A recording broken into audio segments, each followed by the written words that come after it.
All right, we have started recording the meeting, and I am calling the October meeting of CT State Senate to order at 12:30. Thank you, folks, for coming. The first item is to approve the agenda. Are there any objections to approving the agenda as presented?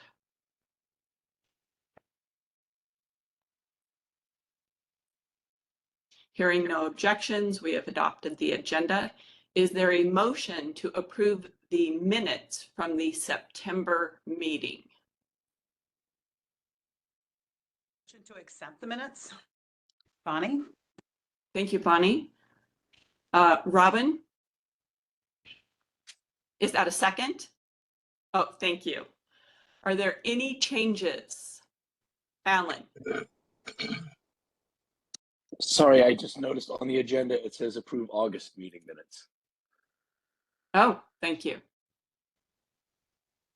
We'll make that correction. Are there any changes to the September minutes?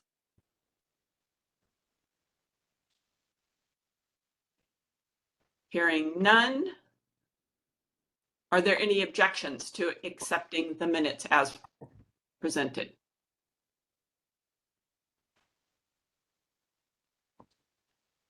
Okay, hearing none, we will move on. So 2 weeks ago today, we held our first Shared Governance Summit. It was at Middlesex.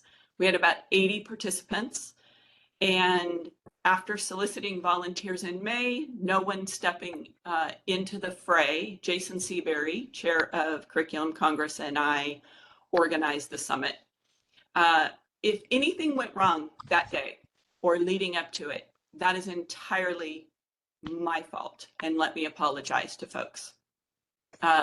We have heard that there were a few elected chairs, specifically on SDCs, who weren't included, and I apologize.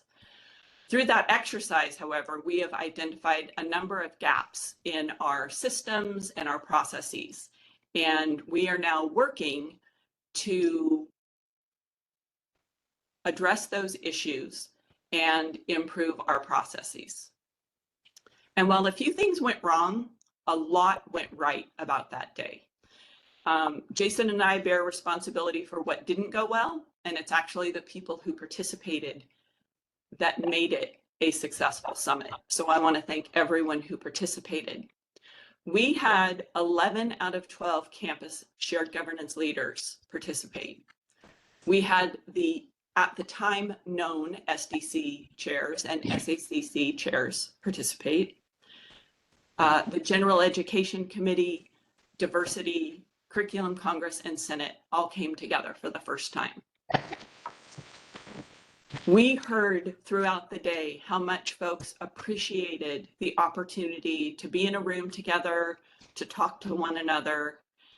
And this event really focused on what it is we are supposed to be doing in our elected roles, what we're actually doing, and provided ample opportunity to talk to one another about what we should be doing. And that's a lot to cover in a single day. This was a start. We will have another summit in the spring, and I hope folks join when we solicit calls to help us plan the event. But it's been about 2 weeks, and I am nearly done capturing the feedback, grouping it, collating it. And as soon as it's ready, I will share it with Jason as chair of Curriculum Congress, as well as the joint task force from Congress and Senate, who is evaluating our current shared governance structures. I will also be providing an update to the college. So one of my goals for Senate this year has been incremental progress. And as all of you may be aware, I have asked senators to keep their cameras on. I have asked for more collaboration before an item is placed on the agenda. But perhaps the most important change for today is that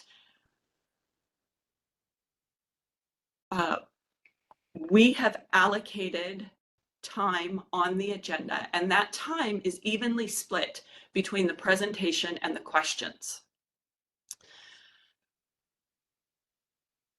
After the presentation, all questions are directed to the chair. Now, that requires senators to really be aware of the questions they want to ask and ask them when we open it up, but it also requires the presenter to capture those questions to make sure that the questions are answered. We are using the countdown clock. Senators, hopefully you can see that, and perhaps folks viewing the meeting can see it as well. We will also try to give the speaker about a 2-minute warning so that they know that their time is just about up. These changes all seek to improve our meetings and make keep us on track and on time. The topics before Senate today are primarily budget related, and that necessitated about 3 hours of preparation between Wednesday and this morning. That doesn't count the 3 hours that we will be in this meeting.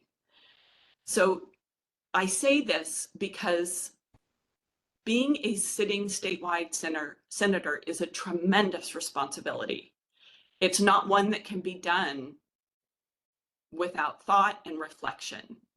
And I want to thank all of the senators that I serve with, because it is through your participation and our work that we make CT State a better place. On that note, I want to turn our attention to our newest senators, students from Northwestern and Manchester, and I've asked Christina and Lisa to introduce themselves. So Lisa, you have the floor. Hi, I'm Lisa. I'm excited to share with you why I wanted to join the Student Senate. First and foremost, I believe in the power of the student voices, especially on campus. Our experiences and ideas are essential for shaping our school's community, and I want to ensure that every student feels heard and represented. I also work at the Student Disability Office, and it's opened my eyes to the unique challenges some of my peers face. It's deepened my understanding of the importance of inclusivity, especially on campus, and accessibility. I've seen it firsthand how vital it is to advocate for all the students and ensuring that everyone has resources and support that they need to thrive on campus. And as a senator, I would like to prioritize this and promote equity and accessibility across all of our campuses. Additionally, I'm also involved in student government. I'm the vice president of SGA on the Manchester campus.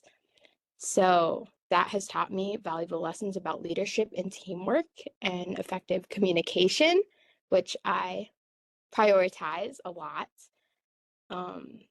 So I had the opportunity to collaborate on projects and enhance student life here on campus. It's been really fun this semester so far. And yeah, my goal is to create an open space where ideas can flourish and have diverse perspectives in the decision-making process. Thank you. We are fortunate to have you. Thank you, Lisa.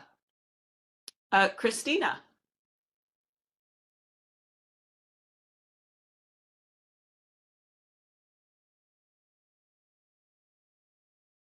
Christina, are you there?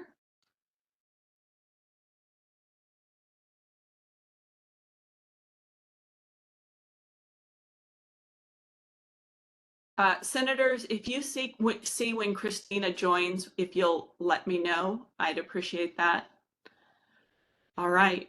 Well, we are off and running. So without further ado, I am going to give President Meduco the floor. President Meduco, you have 10 minutes today. I know we've reduced your time, but we've got a lot ahead of us. Hey, it's America. It happens. Hey, happy Friday and good afternoon, America. Thank you, Professor Vandermark. Let me quickly share. Never mind. You know what? I'll just read off my updates so I can stay on within the 10 minutes. So a couple of things. The ACT pillars. So I know if any of you have watched the recent Board of Regents meeting that took place yesterday, if you haven't, please watch the recording. But our board chair, Marty Gray, established three pillars, and the acronym is ACT, ACT, as a framework for the entire system. A standing for access, C standing for completion, and T standing for talent.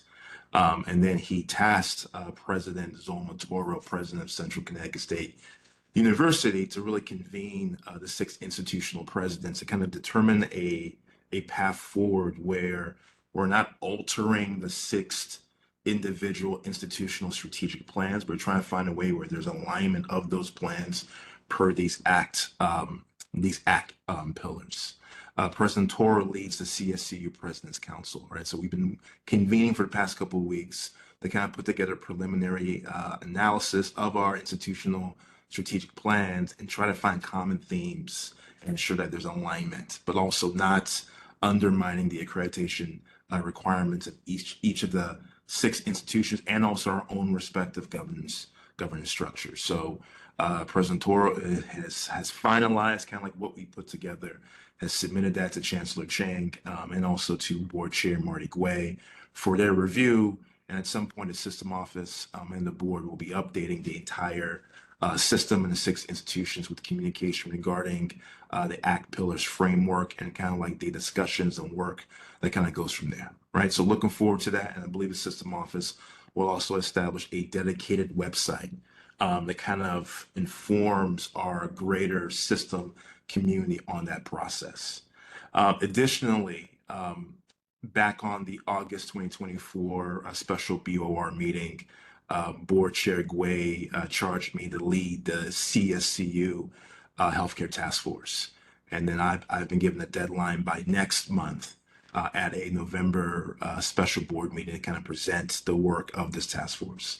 So task force consists of 7 members who lead a specific work group within the task force, and these 7 work groups cover the following. There is the CSCU Healthcare Program Portfolio, which I believe is the most important work group because that allows the task force to really leverage the current CSCU healthcare academic portfolio across the 6 institutions. And specifically, I mentioned this yesterday, that's being co-chaired or co-led by Provost Kimberly Costellas. She's the most senior provost within the CSCU system, and Dean Sandra Bulmer, who is the Dean of the College of Health and Human Services at Southern Connecticut State University. She's the most senior health dean.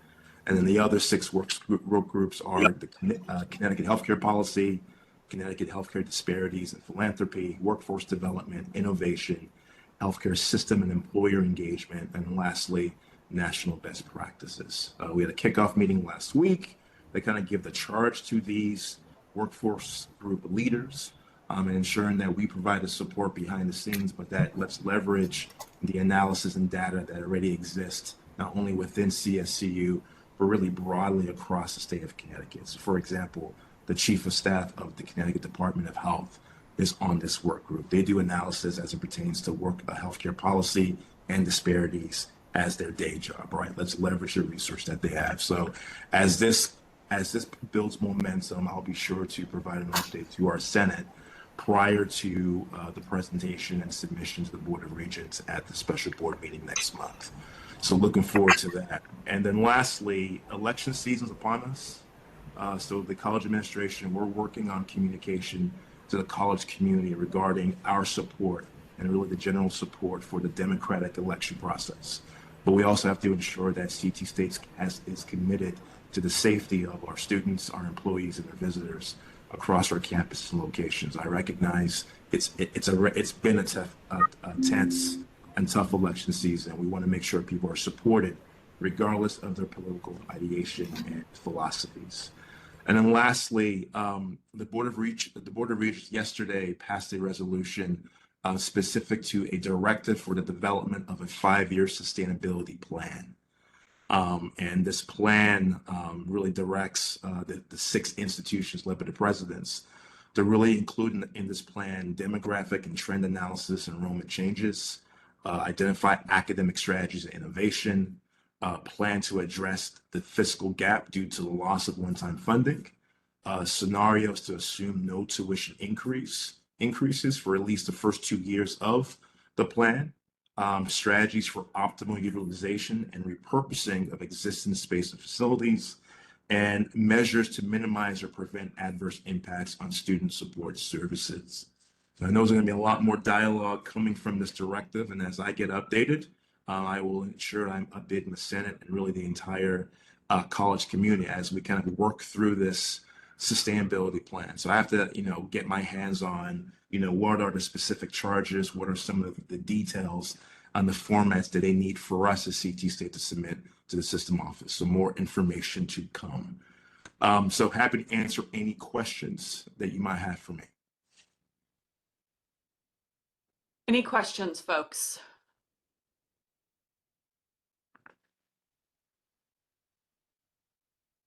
Okay, very good. All right, we are going to, I'm going to take this opportunity to remind you, if you are a sitting senator, please remember to add SEN before your WebEx handle. This does 2 things. It puts us all the senators at the same part of the participants. It helps us keep track of when and who raises their hand. And it also means your vote will be counted when we take votes. Moving on. Do all of you hear that as well? You do. All right. Something else for me to continuous improvement. That was There's the minutes timer. being added to the timer. Oh, okay. Thank you. At least I know that that's not something I have to fix. I appreciate that. All right. Can I post a related question? Very brief, I promise. No, I'm sorry. We've already moved on, Hannah. We're going to go ahead and move on to shared services. The CFO of CSCU, Lloyd Blanchard, is with us today. Dr. Blanchard, are you here? I am Professor Vandermark. How are you? Good afternoon. Thank you for joining us. Thank you for having me. Good afternoon, Senators. So, shall I get started? Yes, sir. You have 15 minutes. 15 minutes, just so that you know I see 30 on the clock, but I'll You use have 15. 30. 15 is reserved for questions. Oh, got it. Okay, well, good afternoon, everyone. I'm Lloyd Blanchard. I have been with the system for about a year now. I've met some of you, but not all of you, and I look forward to one day spending time with you in person. Let me first share a little bit about my philosophy on sort of system officeness. There's been a lot of conflict in this system. I saw that conflict even when I was still at UConn before I came to the system office. But now that I'm here and a part of the leadership team, I want to be able to work with leaders across the system to understand how we think about the relationship between the system office and the institutions. The key for us, I think, is to strike the right balance between institutional autonomy and system office accountability.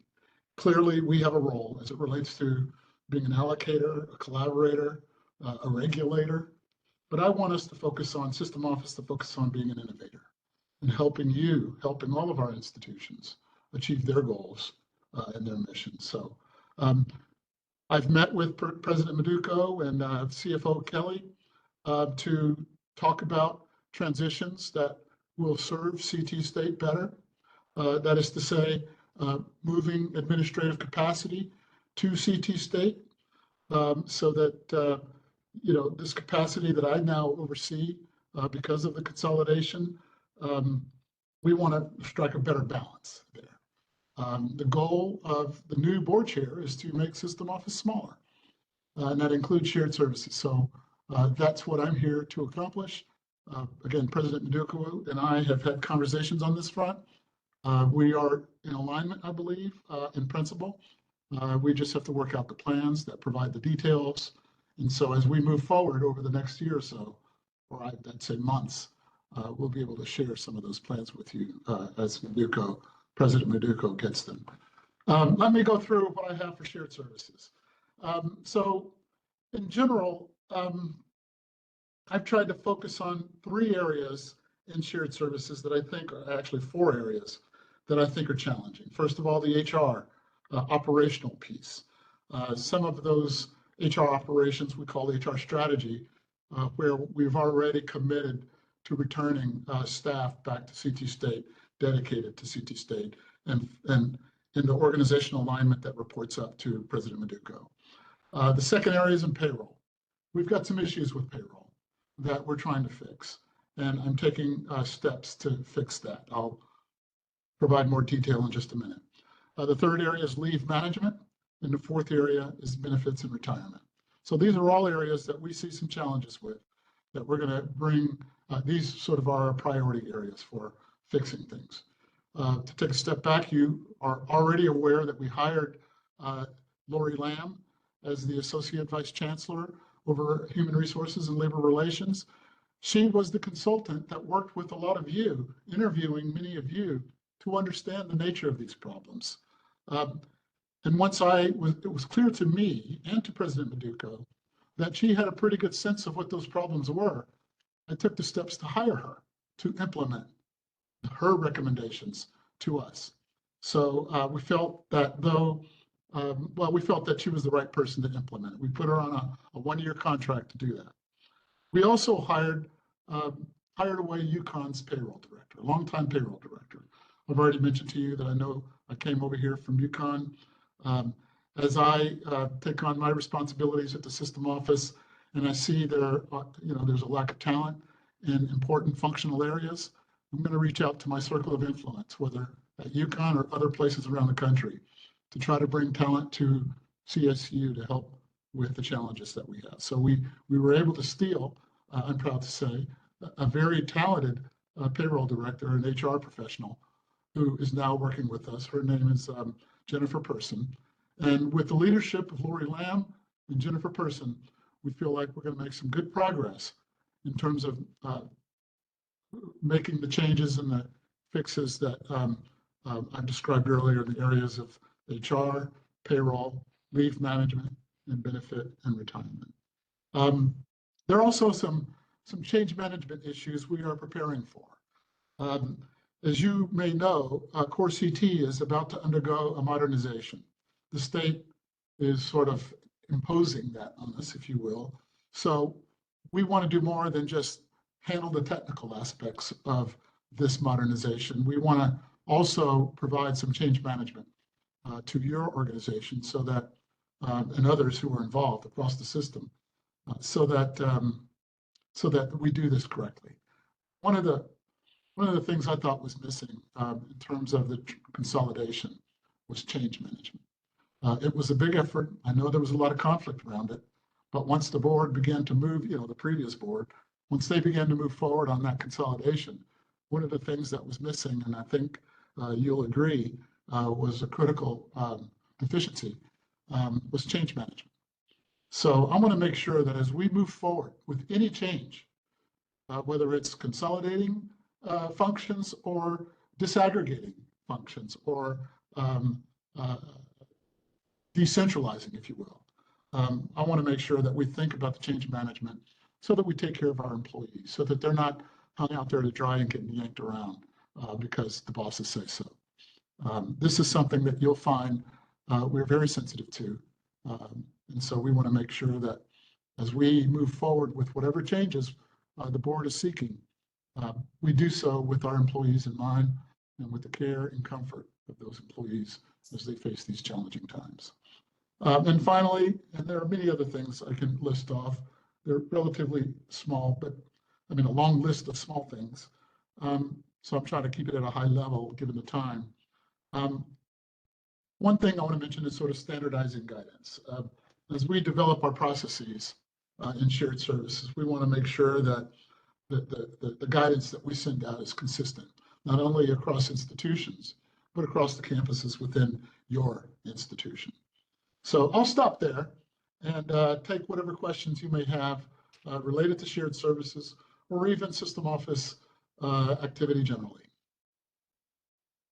Thank you. Nicola.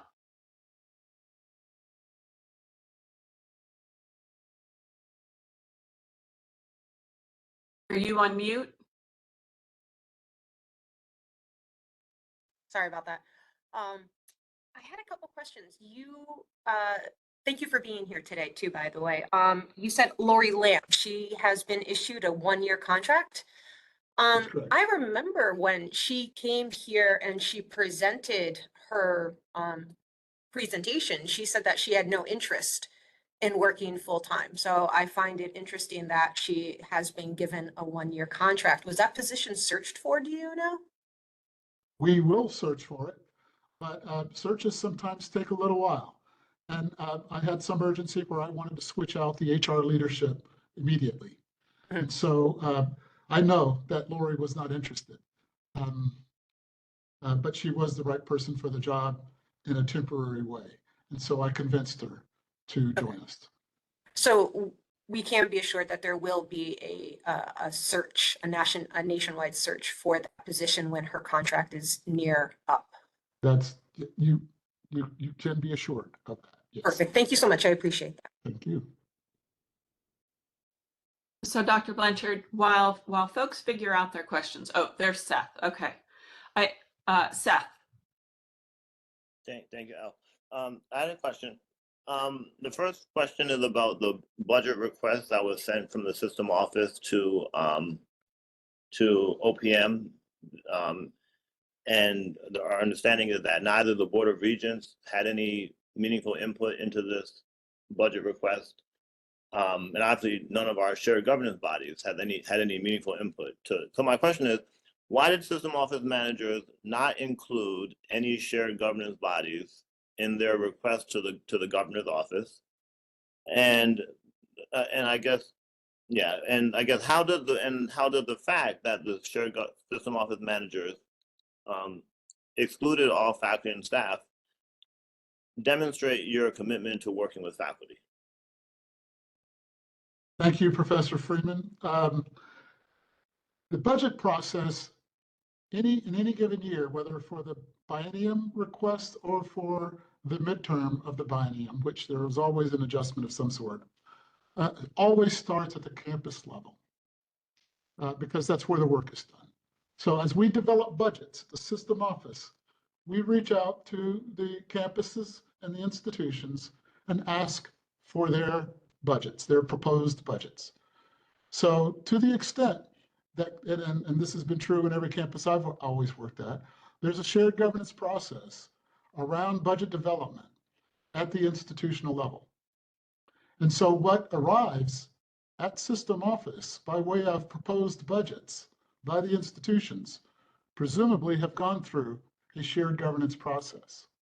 And so, that process admittedly starts with guidance that we send to the institutions, guidance that effectively speaks the voice of the board.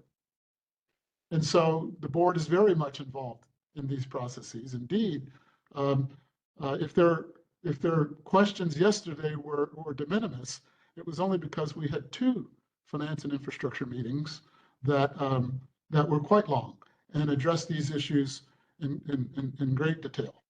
And so yesterday was really just a culmination of that process with final passage. But shared governance takes place at the institutional level. To the extent that we engage with faculty directly, it has to be done at the institutional level because frankly, I am not able to engage directly with faculty, but through their representatives in the unions.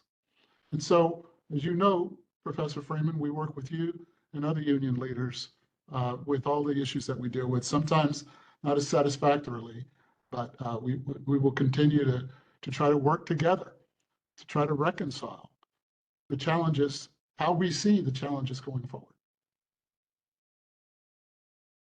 Seth, do you have a direct follow-up or do you have a separate question?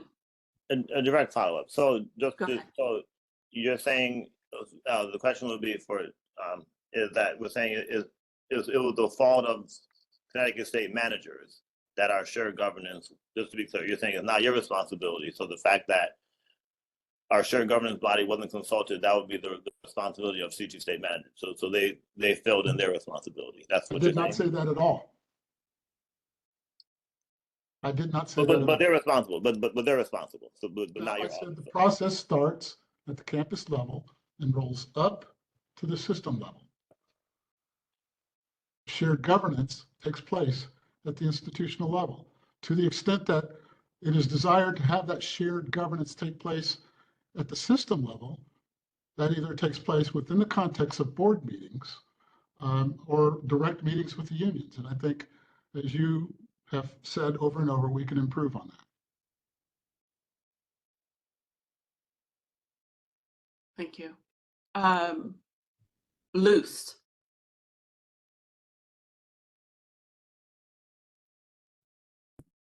Luce, you're Yes, on mute. thank you. There you go. Yes, thank you.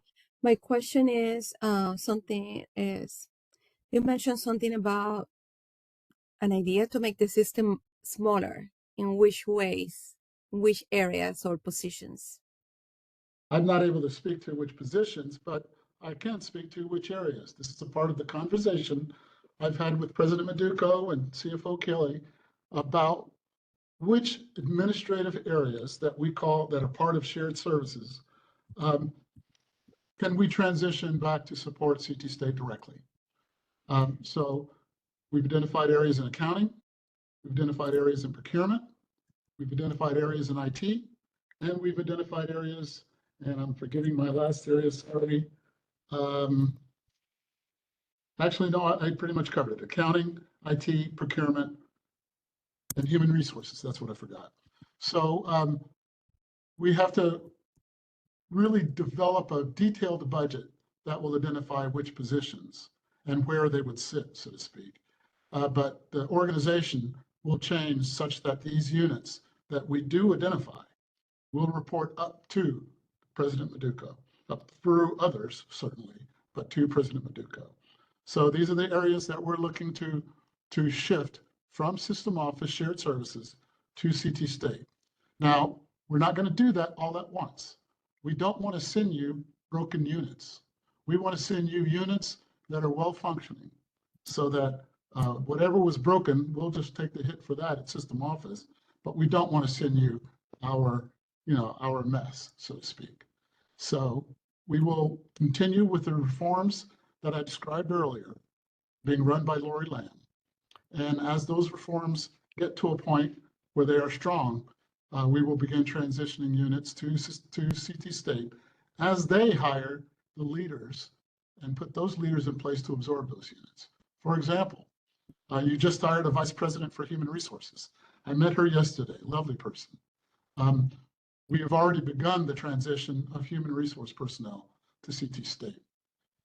You will be hiring a CIO very soon. We are already talking about which parts of our information technology operation should transition.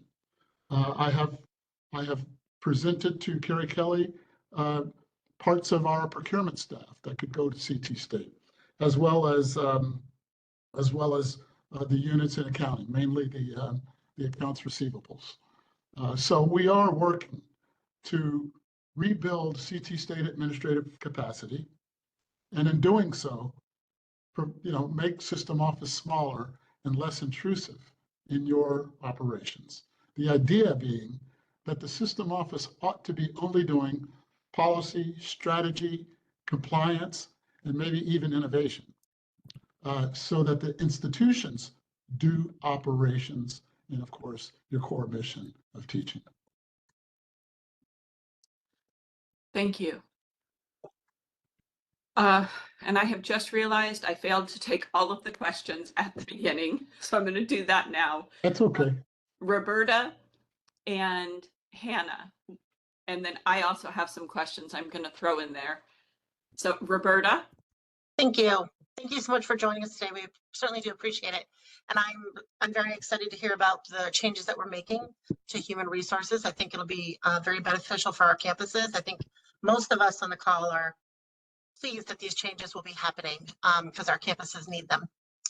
And In addition to human resources, you had spoken about how the system office and the board is literally looking to make system office and shared services smaller. Does that also pertain to IT shared services and finance shared services? Well, I Wait, don't. hold up. Dr. Blanchard, I made a mistake at the beginning and I apologize. I need to collect all of the questions and then let you respond. So I'm going to try to do that now. Hannah?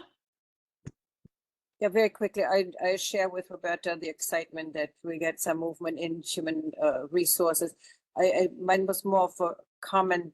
The one wish I think that I hear from all the campuses and all my colleagues is if we do reallocate resources, we need full-time faculty. We have been suffering for so long, hiring freeze and so on and so forth. So as we reshuffle, I hope that there will be the possibility to fill up some of those positions. I know we're trying, but I think that from the faculty point of view, that's been such an important ask. Thank you, Hannah. Riaz, Luce, is your hand up again or still? Okay. Still here. Riaz? Hi. Let me reiterate what everyone else has said. You know, we welcome the changes that you're talking about and the vision that you're articulating. To kind of go back to a point that Seth raised, he's clearly articulating that local shared governance does feel that they were not actually involved in that process of identifying budget priorities. Given that your vision is that that is one of the places where we start off, how can we ensure that going into the future that these local bodies are actually brought into the process? Thank you. Thank you, Riaz. And then I have a couple of questions that were emailed to me, Dr. Blanchard. What is the current budget for shared services at CSCU? How many people are in shared services? And is there an org chart and reporting structure for CSCU shared services? And do you need any of those questions asked again, either from myself or any of the senators? Oh, I think I have them right. Is that it? Okay, so far, yeah. Okay, let's go. We've got 9 minutes, 56 seconds. In terms of smaller system office, the board only thinks about smaller system office generally. They're not thinking about how many in accounting, how many in IT, how many in procurement and the like. They're not thinking that way. It's for me and other professionals to determine what's the right number in each of those units. And I'll give you the best example, I think, of the complexity. IT is going to be the most complex because we have enterprise applications, we have the sort of the network system, the hardware stuff, and then we have network security or enterprise security. Which of those functions should be the most centralized and which of them should be decentralized? That's still a conversation we're having. We have a general agreement that the network infrastructure piece would be the first to go. But there's still a conversation, at least for my IT team, about what that looks like. So we want to make sure that we don't just do this willy-nilly because the board says, go smaller, get smaller, get smaller. We want to make sure that we don't take the kind of risks that lead to operational failures. I've seen, and I know that you all have experienced operational failures. That cannot happen. And so I've pushed back to the extent that I push back on the board. I push back on the fact that we rushed the consolidation. It created a lot of operational. Does show everybody, damn We it. cannot do this anymore. And so whatever transitions we're going to undertake over the next couple of years, it will have to be planned out carefully, and thought out carefully. As it relates to reallocating resources to more full-time faculty, certainly I would like to see the system pursue more resources from the state government. However, the board appointed by the governor, I think thinks differently. And so what we have to do is work with the board and work with the state to convince them that we are using our resources well. Part of that argument is on me as the CFO of the system, and create confidence in the state leaders that we are managing these resources well, so that they don't continue to cut, but rather invest. And once they begin to invest, we will have more resources to allocate to the institutions, and the institutions will decide how to use those resources. If new resources are to be used for more full-time faculty, and believe me, I do believe you really should have more full-time faculty. I've seen the statistics of the extent to which your faculty are made up of adjuncts, 75 to 80% across each one of your campuses. It's unbelievable. But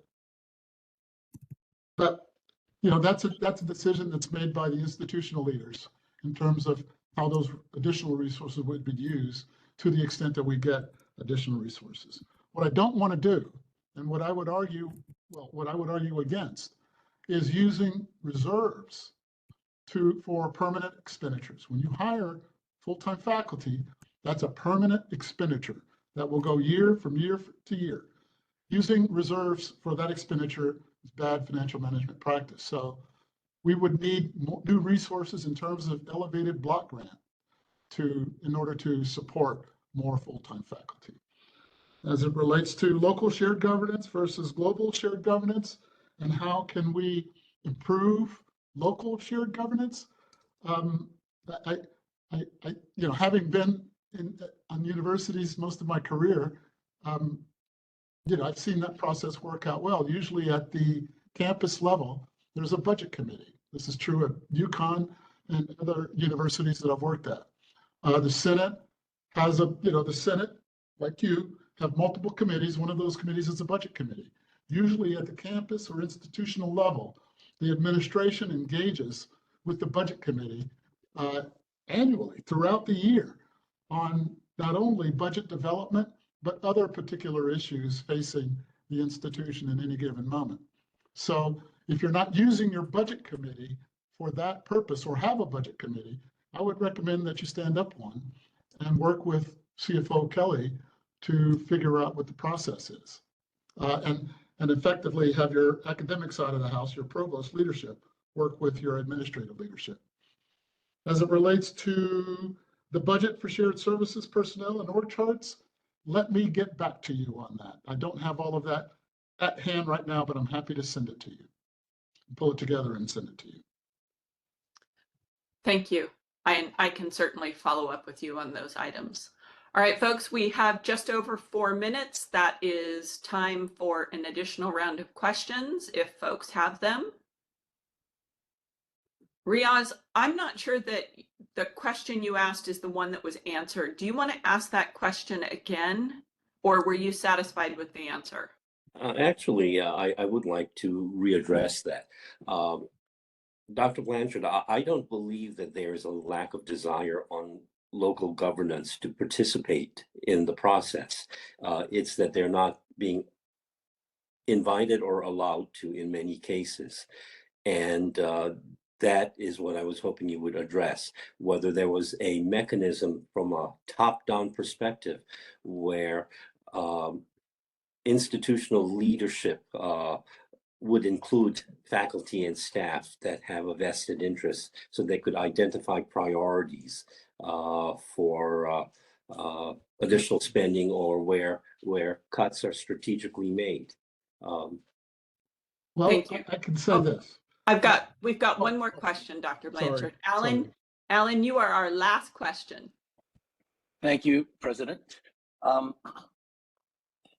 Dr. Blanchard, I'm curious. I know you've just been on the job about a year, but the intent of creating shared services was to be a cost-saving measure. And I wonder if there is any data on whether that has actually been the case, looking at when payroll, human resources, IT were all at the campus level, and then moving those to shared services. Is there evidence that that has saved money, or has it actually cost money? Thank you. And that does it for our questions, folks. Dr. Blanchard, go ahead and the floor is yours. Great, thank you both for those other two questions. On local shared governance, how can System Office sort of compel institutional leaders to improve their local shared governance processes? I wouldn't want to compel them to do it. I think that if we are to maintain some fealty with the notion that we want to maintain institutional autonomy, and System Office would really focus on accountability and get out of your operational way, I think we would encourage the institutional presidents to, through the presidential councils or other senior level meetings, to improve their shared governance processes. This is something they all care about because it's part of the NETI requirements for accreditation. I know from my own personal conversations with President Maduko, he is deeply committed to shared governance. And so, how we can move that to the campus level, to the 12 campus levels in CT State, I really do think is a question for President Maduko. What we can do is simply encourage him to do better in that regard, as we would encourage other presidents. It may be that the shared governance processes are a little more mature at the universities relative to the one-year-old institution that is CT State Community College. So certainly that is on your leader's heart, and I imagine that's just a process that has to, just another part of the improvement efforts that must be undertaken. The question about cost savings from the consolidation, I know this has long been a hot topic. I know that CFO Kelly has done an analysis that has shown savings. I did my own analysis, separate and orthogonal from CFO Kelly's analysis.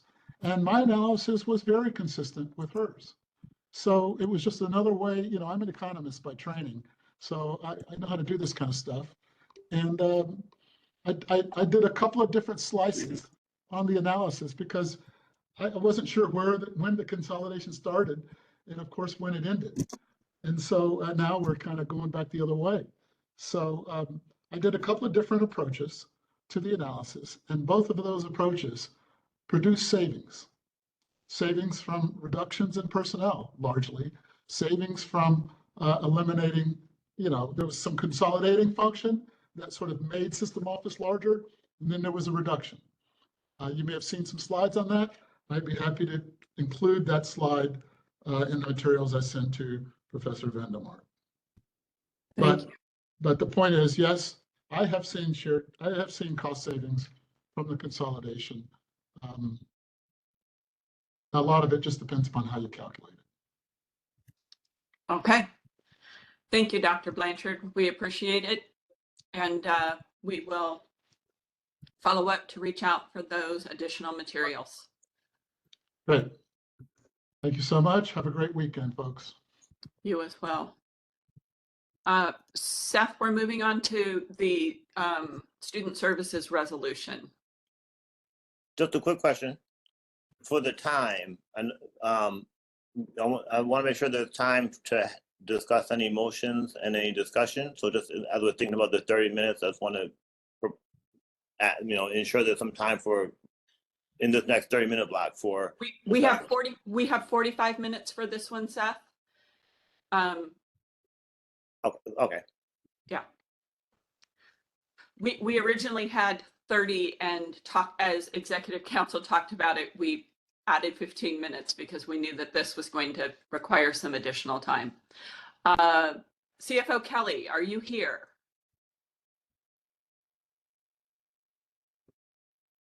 I am, yes. Hello, good afternoon, everyone. I know we are short on time, so I'm happy to take you through a brief PowerPoint that I had shared with the Senate Finance Committee earlier in the week. And then I think that would leave us a lot of time for questions and any other board or Senate actions. So if you would like, I can start sharing. Yep. Okay.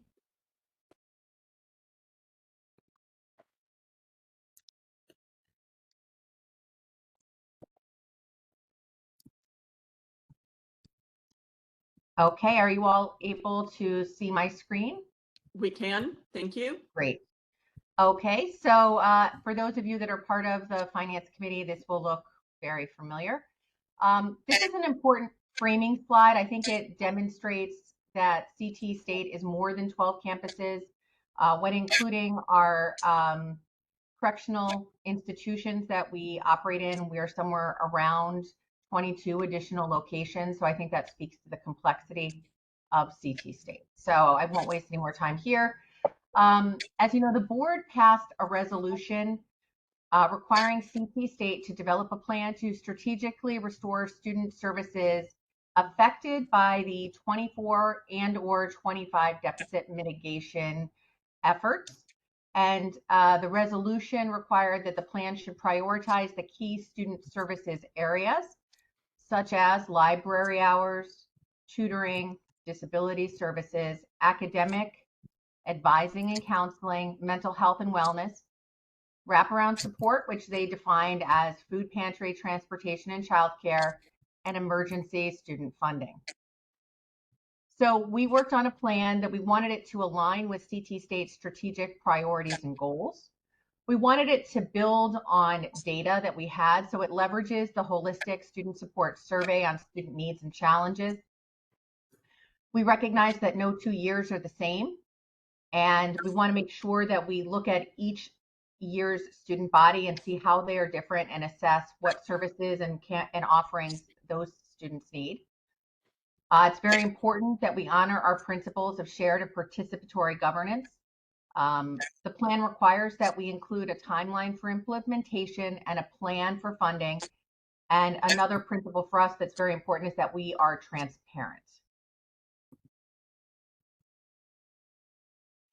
So how did we approach this work? Campus leaders engaged with local stakeholder groups to identify student needs. The initial recommendations were submitted on 9/27 to my office, and we analyzed those to ensure we understood the cost, and we worked to understand how they complied with the requirements of the resolution. In parallel, we worked on a survey documenting the hours of operations for student-facing services as well as other academic services by campus and satellite location. And then very early on, the board had asked us, the original time frame was that we were supposed to report at the regular October Finance and ASA committees and then the regular October board meeting. We realized almost immediately that this was enormously problematic, and I understand why the time frame was laid out the way it was by the board. They wanted us to take action so that we could help and support students here in the fall semester. But we realized that as soon as almost immediately that this timeline was not going to work, because the very day that we were receiving the recommendations back from the campuses was the day that the College Senate was meeting for its September meeting. And there was no opportunity for us to aggregate those, analyze those, much less share them with the College Senate. So there would have been no time. So we were very fortunate that we were able to work together to ask the board and Chancellor Chang for some additional time, which pushes this whole process back, right? So that's why we're able to be here today, earlier in the week, with the Finance Committee. So our next reporting dates are 11/5 to the ASA Committee, 11/6 to the Finance Committee, and then the full board on 11/21. So I think one of the most important things about this process is that we're as transparent as possible. So to that end, we have created a website. Here's the QR code. There's a lot of stuff there. There's the resolution itself. There's the work that we had done to express the hours of operation for student services by campus and satellite locations. We put the two most recent holistic services, student services surveys there. We also provided documentation of the local stakeholder engagement that's occurred that was the underpinning of the plans that were submitted by campus leadership. We've tried to put up the PowerPoints, updating folks. We've made progress reports to the ASA and Finance Committee. And then finally, a copy of not only the details of the plan, but some high-level analysis as well. So what is the plan? We received 76 requests. A couple campuses had created requests that had multiple parts. So with their permission, we divided them into separate parts and are counting them separately. So we received 76 requests. My team took a look at all of them to affirm that they were indeed related to the FY24-25 deficit mitigation efforts. We also we're looking at them to ensure that they met the resolution's definition of student-facing services. And when we stratified the list in those ways, we were able to recommend 38 requests with FY25 current year costs of about 1.7 million. That presumes a December 1st implementation date. So if you were to annualize that out over an upcoming fiscal year for all 26 pay periods, that would be $2.1 million. Here on the right is an analysis or a snapshot of how many requests we received by campus and then what categories they were put into. So many of the requests we received, about 19, they were not defined as student services.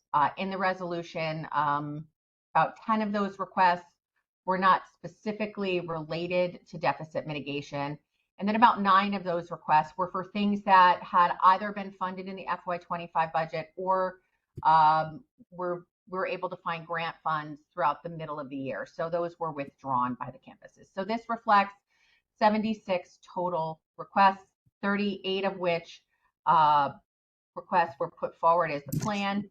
During the course of the conversation with the College Senate Finance Committee, one of the requests for Quinebaug Valley, I think, was miscategorized, and the recommendation was to include that. So we plan on going back and amending the plan to incorporate an additional item for Quinebaug Valley for administrative support to the Guided Pathways office. So within this plan, there are also 3 presidential initiatives that support student services. These are initiatives that will benefit students on the campuses. They're not for folks here in New Britain, the college office. This would fund a student transportation pilot program. We would partner with a ride-sharing company to develop this. I'm sorry, was there something? Okay, I'll keep going unless I hear otherwise. So we would be partnering with a ride-share company to develop a pilot program to subsidize student rides to augment public transportation. Even at our campuses that have robust public transportation, there are some significant gaps in the hours of operation. And there are some campuses that have almost no public transit infrastructure.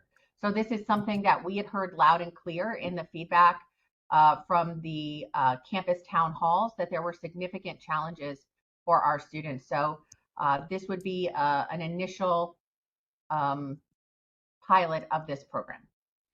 The second recommendation is to provide supplemental instruction support by establishing a pilot program to provide embedded peer tutors to support student success. The provost would identify 25 sections of courses with high withdrawal or failure rates.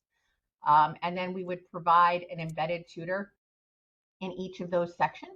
We'd work to ensure that there's at least one section, if not more, per campus. So we're doing 25 as the initial demonstration pilot here, and we believe this will help promote student success. And then finally, as you all probably already know and can see, we have a very uneven approach to career services. Some campuses don't have any dedicated resources for career services. So on 4 campuses, Assuntuck, Northwestern, Three Rivers, and Tunxis, where there are no dedicated resources for these important functions, we would provide additional support.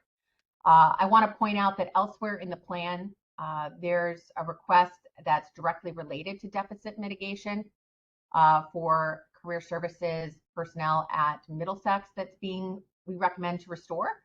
And Capital is in the process of hiring a grant-funded career services position. So that's why those two campuses are not specifically included, because there's other solutions there for them.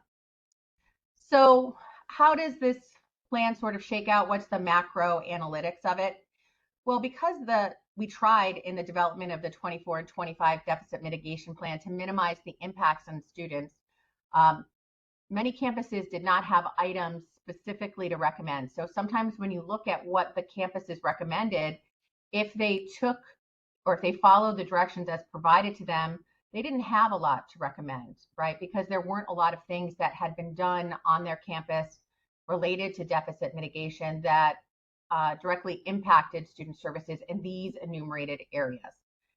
As well as the fact that when coming up with some of the strategies around deficit mitigation a year ago, we worked really hard to shield particular areas from reduced services. So disability services, mental health, there weren't a lot of reductions made. So that's why when you look on the right, we have this pie chart showing how those 36 recommended items, how they sort of shake out by the enumerated areas from the resolution. You don't see anything in those areas because, again, if you look back to the deficit mitigation plan, there weren't a lot of reductions in that area.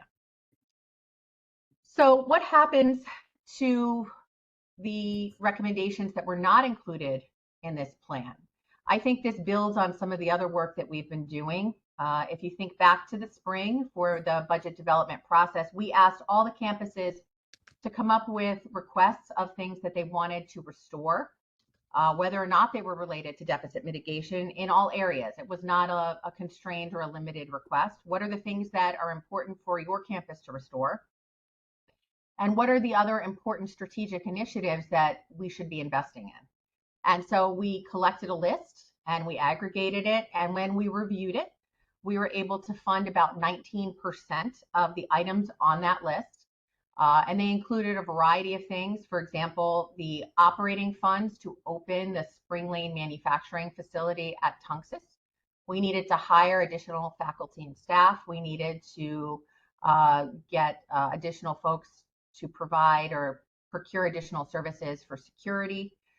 So that was one of the significant additional strategic priorities that we were able to fund in the adopted FY25 budget. We also made an investment in expanding public safety to campuses that don't currently have sworn officers. So we're adding that to 3 additional campuses. We're enhancing the structure at Gateway that only has 1 sworn officer. We'll now have 2 sworn officers. We're actively in the recruitment phase for that. But I think the challenge had always been we only had the funding for 19% of the requests. So President Meduco never said no to those items. He said, not right now. Recognizing that in January, we go through an exercise referred to as the mid-year spending plan. And we assess where we are budget to actuals. And during that process, this is an opportunity for us to reallocate funding from areas where there's naturally occurring lapses to fund the things that are identified as strategic priorities. So we have all of this work that we had collected from the campuses. We have 81% of the stuff that's on that list that was not funded. We collected on something that we called Template E. So we're going to take that list. We're going to add all of the things that were not funded here. And then we're also going to make an additional call out to the campuses to say, tell us about the additional things that your campus needs to be successful. And we're going to ask for these things without narrowing of the criteria, right? It doesn't have to be narrowly related to deficit mitigation. It doesn't have to narrowly be related to the new enumerated areas of the board resolution's definition of student-facing services. And we're going to put those on lists, aggregating them all up and see what we receive. And then once we have a better understanding of where we are in the current FY25 budget to actual, we'll have the opportunity to reallocate funding and meet some of those most urgent needs.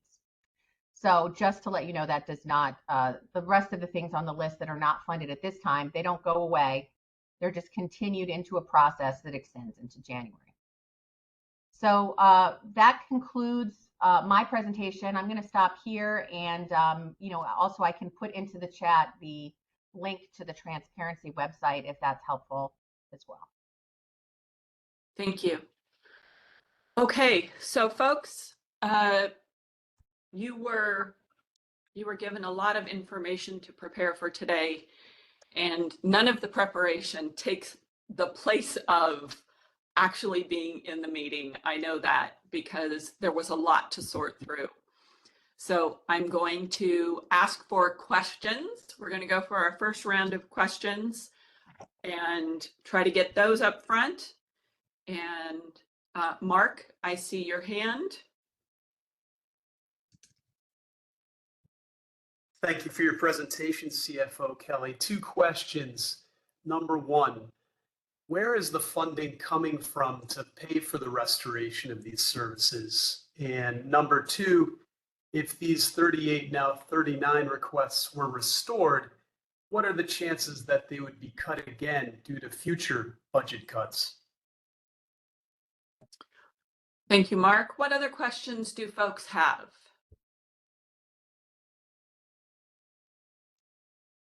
Christina.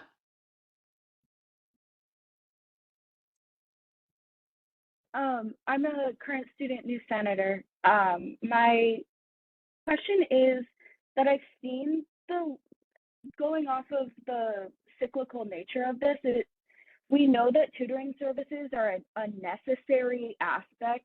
I'm just confused as to how we end up in this cyclical process where something necessary ends up on the chopping block and then the supplemental resources for students are then put on the back burner and pushed. Sorry, that wasn't exactly a question. Well, I think that we can respond to it nonetheless. Thank you. And we're really glad that you joined us. Thank you. Seth. Thank you, Al. I have a question for President Maduko. My question is, why did President Maduko use the narrow or strictest criteria when reviewing the recommendations from campus managers, and use the most narrow and strictest criteria when looking at the union's recommendations, but then not use any criteria for himself and his presidential initiatives? And how does that demonstrate his commitment to the principles of inclusivity and collaboration? Thank you, Seth. Riaz? Guys, I have to apologize. I have, I think, way too many questions that I want to articulate. I'm going to try and do that very quickly. Going back to something that Dr. Blanchard said, he indicated that the Board of Regents articulate a vision, a plan, reduction in services, reduction in the size of shared services. And what happens is that he, as the professional, then takes and runs with that. And it goes along with the concept of managing your managers. And so when I look at the this initiative, I am wondering why we don't deploy exactly that same philosophy to look at what needs to be reinstated. And in part, I'm talking about it in with the perspective that we've been cutting services for many, many years prior to the deficit mitigation plan. And so there are a lot of things that have been cut that are worthy of being reinstated. And would it not have made sense to manage our managers up to the board and say, perhaps we should look at not just budget mitigation, but all the services that we were offering prior to that that have been cut as well. I noticed that one of the initiatives, the presidential initiatives that are in place, is to place peer tutors out there. Well, hate to tell you this, but Norwalk was doing peer tutors for decades. That's been going on. We have lots and lots of data that can be shared on that. This doesn't have to be a pilot project. You can see that there are huge benefits of that. We had services prior to that for recitations, and students who engaged in recitations with faculty excuse me, had a GPA that was about a grade and a half higher as a result of recitations. We have data on the efficacy of those things already. Why don't we take advantage of that? There's a question that was raised also on why we're only doing 38, 39 initiatives. I would ask that as well. The Board of Regents indicated that we were to use reserve funds. But clearly what the legislature has done is that they have appropriated additional funds as well to the tune of 80 million for fiscal year 25. Given that we have not only the reserve funds to rely on, but also the additional appropriations from the legislature, why do we not go ahead and approve all initiatives? I am confused about rideshare. I know that we want to make the campus accessible for students, and I'm sure that you're concerned about getting students back and forth when public transportation is not available. But at the same time, we're looking at students at Norwalk, and I'm sure at other places, who are not eligible to participate in the existing programs for public transportation because they're immigrants. They may have migrated over from Ukraine or from Haiti or a number of other places who do not file a FAFSA. We as an organization articulate our deep desire to be supportive of folks like this, and yet we're not doing an initiative to get them to be able to participate in riding the bus system, but we want to create a system where we're going to do rideshare. Okay, thank I'll you, shut up. Riaz. Oh, do you have more? No, I think I'll leave it at that and then let other people chime in as well. Much appreciated. Hopefully we'll have time for round two. Toffer.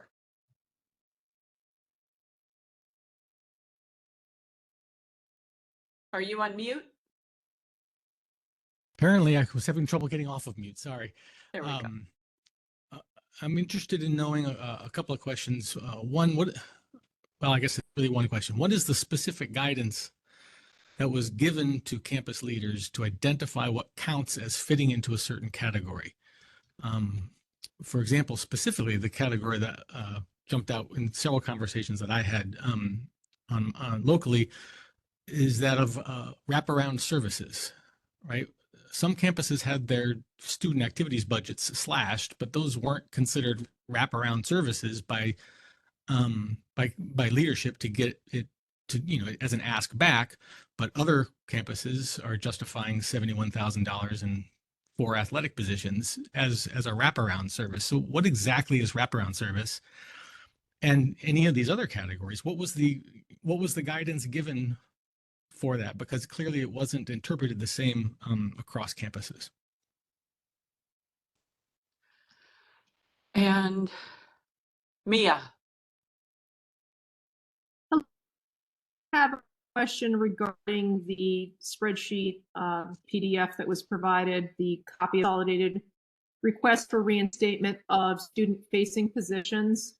There were some assumptions that you had mentioned regarding sort of the segregation of those different categories, and potentially some of those assumptions may be incorrect based on what I've been heard speaking to others regarding those assumptions. I was wondering if there will be an opportunity for us to make corrections to that spreadsheet and potentially, redistributing based on those corrections. That's my question.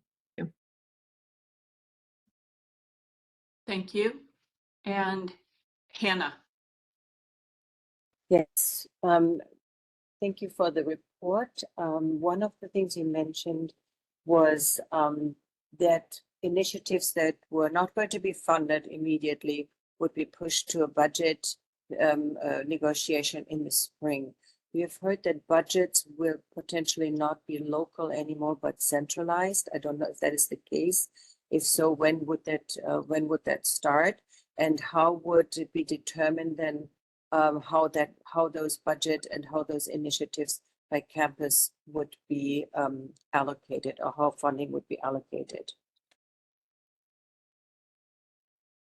Okay, that's a lot. Riaz, are you throwing another question in there? Or are you waiting for round two? Sorry, I failed to lower the hand. Oh, okay, all right. If CFO Kelly starts getting to the end of these questions, be the first one to raise your hand, Riaz. All right. I think this is a tag team between President Meduco and CFO Kelly, so I am going to give you the floor. Carrie, I think the Great. first, Oh, go I'm ahead, sorry. President Meduco. I'm sorry, I think the first question was by Senator Malewski in terms of the funding source. And then his second question was the sustainability of said funding.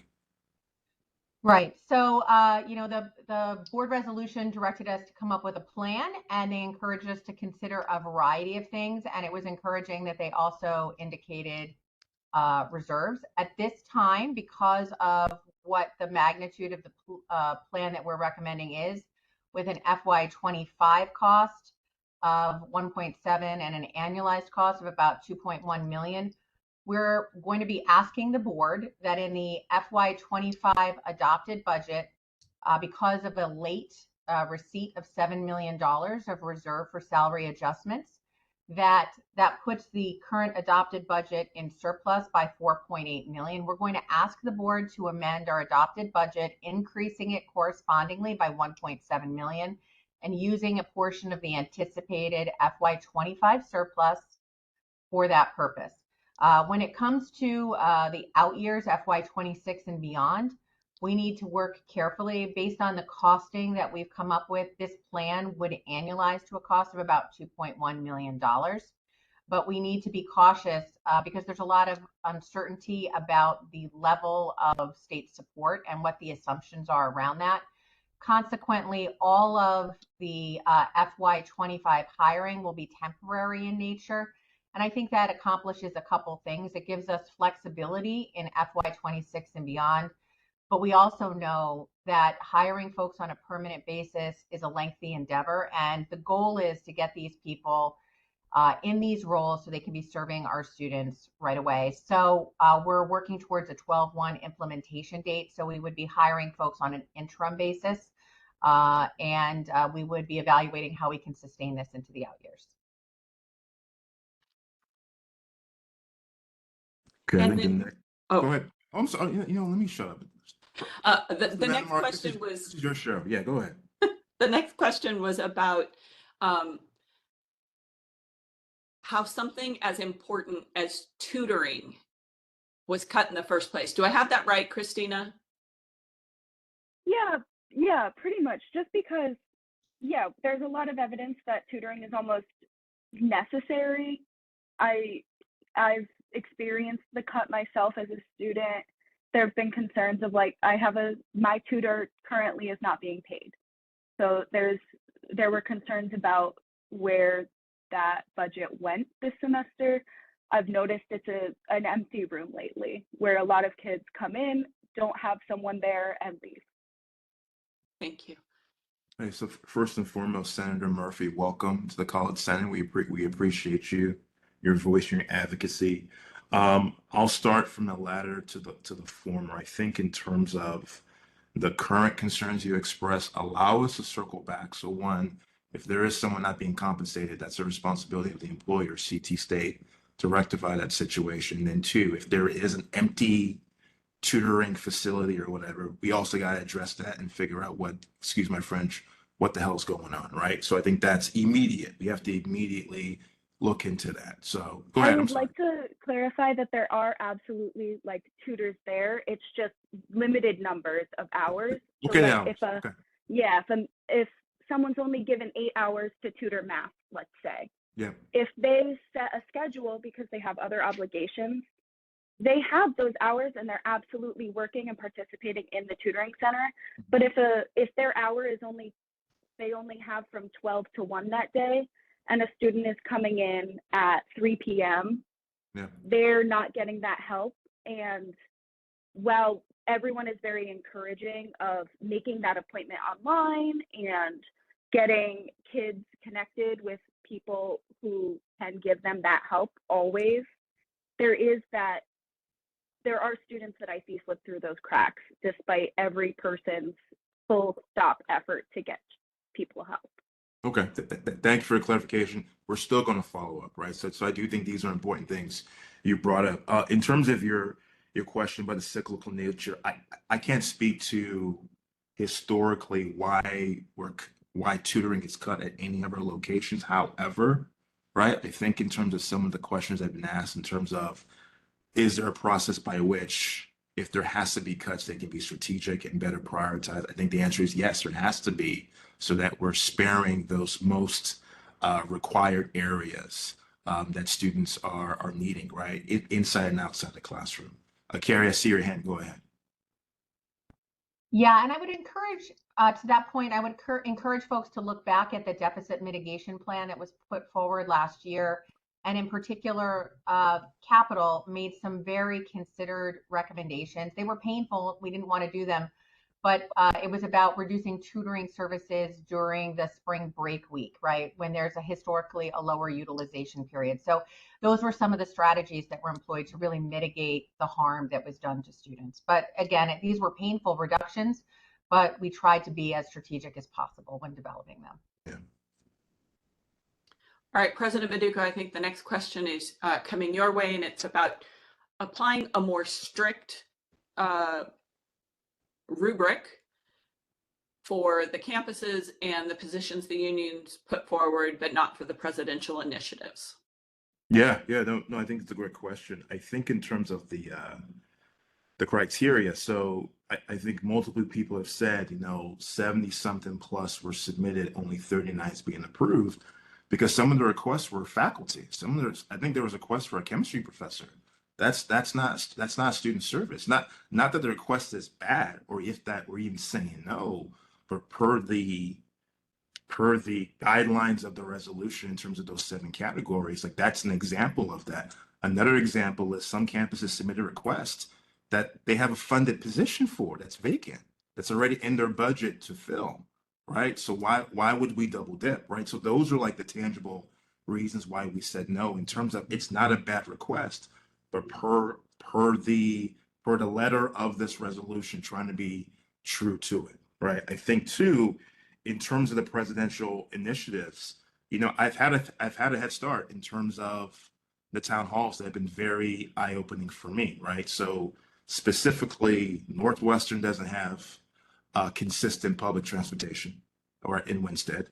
Quinebaug Valley Danielson doesn't have consistent public transportation. Middlesex in Middletown doesn't have consistent public transportation. So you can live in the outskirts of Middletown, but you cannot get to Main Street, Middletown. Like, that is a fact. And even Naugatuck Valley, Waterbury, right? One of our largest campuses, Waterbury being the center of the universe, there's inconsistent public transportation getting to the campus, right? So even some people at the town halls were saying, could we look at ride-shared companies to augment those hours that are not reaching our campuses, right? And let's look at a pilot. I think in terms of the other question about our undocumented, students, I know I'm jumping, being able to utilize the UPass, like we can look into that, right? But also too, the parameters by which who is eligible to utilize UPass, that's dictated beyond CT State, but I'm not anti trying to find a solution for any group of students that are in the need of transportation, transportation to our campuses. I think even on Norwalk, I believe it's Route 11 for Norwalk. I believe the last stop at the Norwalk campus is 9:11 p.m., right? But the campus is open till 10. So if you're on campus, how do you get home? So I do think there needs to be a bigger transportation conversation. But to say that Iowa's being loose with what's going on, transportation is one of the examples in terms of wraparound services. And I think the ride-share pilot falls into that category. In terms of the embedded instruction, that was something that was brought up at Housatonic to say, hey, we had this. We think it's the best practice. Had no idea that that's been at Norwalk for years.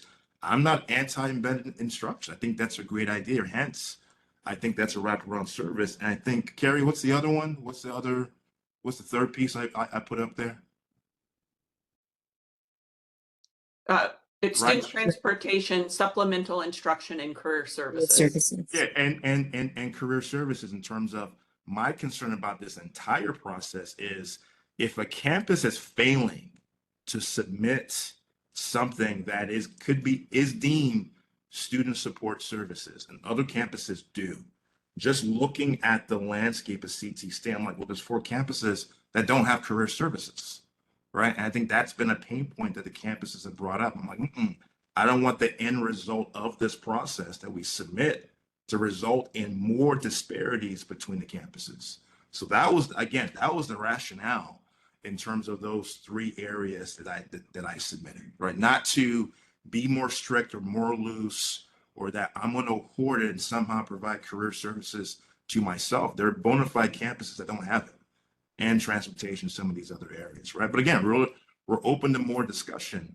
Head Start means your individual priorities are better. No, I'm just saying, I've been doing it, Seth. I've been doing the town halls since the beginning of that. That's what a Head Start means. It's more so a timeline that I've been doing the town halls since the beginning of the semester. I did not use the word better, that what I was doing was better than the process. It never came out of my mouth. So President Manduca, the next set of questions, and Riaz, please unmic yourself now and help me make sure that I get the questions, but not the narrative pieces, but the questions that you had. They were related to, the sentiment is related to why isn't CT State applying the same philosophy of managing the managers and permitting that flexibility with the managers, the campuses that CSCU seems to model? Why wasn't that same process used here? Is that it in a nutshell, Riaz? I think it really is. You know, we're trying to live by the letter of the resolution that the Board of Regents made. But the Board of Regents relies on the professionals for guidance. They didn't come out there and create the core curriculum. You know, they recognize that there's a core curriculum that's needed. They relied on the professionals that worked at CT State to lead that. And so I think they are equally open to the idea that when they are proposing something, that they would take feedback in crafting that resolution. And we could very easily have said, hey guys, you know, love what you're doing, love that you're thinking about restoring this student-facing services. Did you think about this? Can we broaden the parameters? And I think that that's incumbent on all of us to manage our managers so that we are trying to not just be lemmings and follow what's being asked of us, but to point out, oh, wait a minute, there's a Riaz, cliff, right? I'm gonna curtail it just so that we can get a few more answers. Thank you. Yeah, look, I mean, it's a fair point, but at the end of the day, it was a resolution by the board directed to me, right? So I wasn't provided an opportunity for even dialogue. It was more so, we voted on this resolution and you need to submit it in October. And fortunately, and I give the credit to Professor Vandermark. She's like, Manduca, we have to send a joint letter and try to buy at least an additional month. So in no way am I saying this process is perfect, that I like this process, because I do think there are limitations and restrictions that we're seeing and hearing the pain points from everyone on this call. I think we've all done our best to try to put something forward where we lead with something in terms of restoration of some level of student services. Carrie, did you want to weigh in on something that has been answered thus far? No, I think we tried to take the most expansive view when interpreting how it was related to deficit mitigation. And again, the most expansive view relating it back to the enumerated areas, particularly wraparound services. They specified 3, and we tried to interpret them as broadly as possible. Okay, thank you. And Carrie, let me add, maybe the term presidential initiative is wrong. So again, I'm not using the ride share. I'm not using the embedded structure. It's just a label, right? So again, we can strike out presidential initiatives and call it something else. I saw the comment like, Whatever y'all want to call it, we'll call it that. Right. So again, it wasn't that these are specified initiatives about me. It's based on, I was in the town halls that were attended by faculty, staff, and campus CEOs. For example, Naugatuck Valley, St. Leduca, our public transportation system is not effective and there are gaps. How about you look into rideshare opportunities? I'm like, hey, that's a great idea. Right. So I think the list of things aren't even my ideas. They came from the people, i.e., embedded instruction, some of these other things. Just kind of want to speak to that. I know it feels like presidential initiatives are about me individually. It's more so just being fueled by what I was hearing over the process of the 7 town halls that I had the luxury to attend. Thank you. So the next question is about what was the specific guidance given to campus leaders, and specifically how was wraparound services defined? And this question looked at, well, I'm going to leave it there for now. Yeah, I'm happy to share on the transparency website the memo that my office put out to the campus CEO presidents. But it basically said, submit items that are related to the 24 or 25 deficit mitigation and are in these enumerated areas. And I literally copied and pasted them from the resolution. So it has the definition, the 3-part definition of wraparound services as provided by the board resolution. So those were, in a nutshell, the directions. Happy to share that if it's meaningful, and we'll have our team put that up probably first thing on Monday due to the lateness of the day on Friday. Thank you. The next question is about student-facing positions and assumptions and segregation of those categories. I'm not sure I understand the question. Mia, can you ask that question again, please? Yes, so on one of the spreadsheets provided, there were some assumptions made, and you spoke to it when we met recently regarding how you segregated the different categories, and hence certain things were, certain positions were chosen while others were segregated out. And based on that, there were assumptions made that potentially could be incorrect. Perhaps maybe not knowing history positions, or not knowing exactly capture how those would be categorized. And because of that, I'm wondering if there will be an opportunity for reassessment of those assumptions or corrections. Yeah, happy to share. As we spoke about at the Senate Finance Committee, my team cross-referenced every item with the FY24 and 25 deficit mitigation plan. And in the notes column on the right, where they could, we tried to say it relates to a particular item from the deficit mitigation plan, right? So if you look back to the November 15, 2023 deficit mitigation plan, there's an internal cross-referencing. We also wanted to see if it was something that the campus had previously identified as a need, and what we called Template E. That was the FY25 budget development process, where we asked the campuses to identify things that they wanted to restore that were impacted by deficit mitigation. So we included those notes during the course of the conversation with the Senate Finance Committee.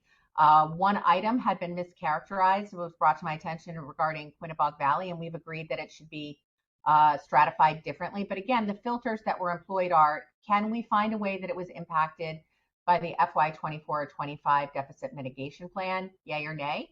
And was it something that was one of the identified areas in the board resolution? We had one proposal that was looking to buy a point of sale piece of equipment for the culinary program, right? That was not part of the definition of student-facing services. I'm sure it's an important thing, and we can consider that at the January mid-year reassessment of our budget. But those were the criteria. And so when my team applied those filters, it really fell out into the following categories. So, happy if folks want to identify places where perhaps we got it wrong. Sometimes it was very black and white. You can open up the book and see the exact cross-reference to the previous deficit mitigation plan. Sometimes it's a little bit gray, and we did our best to interpret this as expansively as possible. So Joe, we're running about, we've got about 6 minutes of flexibility in our time right now. So if you could give me 6 more minutes on the clock, I'm going to allocate that 6 minutes to this topic. That does, however, folks, mean that we've got to be we only have about 10 additional minutes of flexibility for the remainder of our time together. And that means the budget deficit conversation has to be pretty close to on topic. There's one final question. Will initiatives be pushed to the spring budget negotiations? And is it accurate that budgets will no longer be local? Hannah, did I get that right? I think the question was, if the budgets are no longer local, how will it be determined, how the budget is allocated and the different needs of the campuses? Thank you. I'm happy to answer that, and I'll try to be as brisk as possible. So in any given point in time, we're working on 3 budget years. The current budget year is FY25. It began on July 1 and it ends on June 30. We're still closing out the prior fiscal year. So we're talking about that one, and we're all working towards the upcoming fiscal year, which is FY26. What we're talking about doing in January is an assessment of where we are in the current fiscal year budget. How are we doing? Are there areas where there's naturally occurring lapses, meaning areas where we're underspending in the budget, where we don't have to cause people to do less of something, things that we've misprojected, things have broken in our favor, and we can take those lapsing dollars and reallocate them into other critical areas of the budget. So this is really about a mid-year adjustment in the budget and a reallocation. We're not changing the way we budget. This is not something to be negotiated. It's something to be determined when we have a better understanding of where we are in the current fiscal year and if there's any opportunities to reallocate. I do want to take the opportunity to clarify, we're not centralizing all budgets.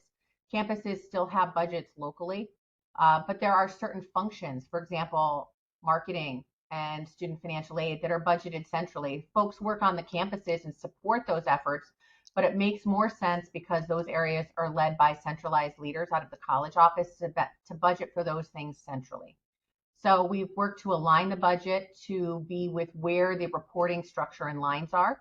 So instruction, direct student support services for guided pathways, those things are budgeted locally, right? And those would be in the campus level budgets. And so if we chose to make additions to those areas, we would be aligning it into that budget wherever it is, and that very likely would probably be a local budget. So I hope that's responsive to your question.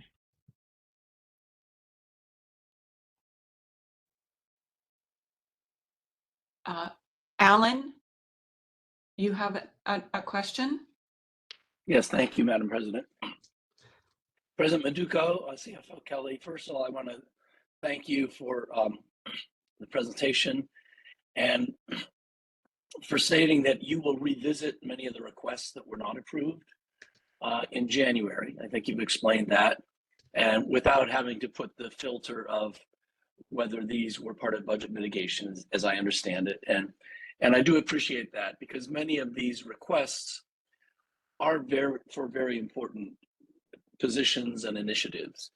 I think the concern is, respectfully, that the filter of requiring an item to have been part of budget mitigation was applied to requests from the campuses.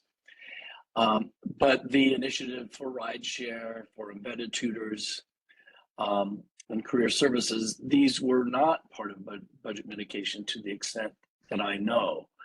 And as good, as important as they are, I think that they're all excellent. I think some of the frustration is that, well, we had some also very worthy requests that were not part of budget mitigation, but they were not considered. But these initiatives were, and I just I think that's where the concern is. So thank you. I just wanted to share that. I also did want to say that Our CEO, Dr. Coley, did consult with our shared governance leaders. Dr. Pryor and I met with him and on a couple of occasions to find out what our priorities were. So I wanted to give a shout out to Dr. Coley. Thank you. Seth, you have a question or a comment? Well, moving on to comment, I want to make a motion regarding the matter, but I can also wait until if there's other questions. Nope, nobody else's hand is up. So if you have a motion, now is the time. Okay, so I'd like to make a motion that our Senate does not endorse this proposal in its current form. Beyond the frustration that some of us have put in the chat and articulated, I think the bigger point is that it's just insufficient to meet the needs of our students.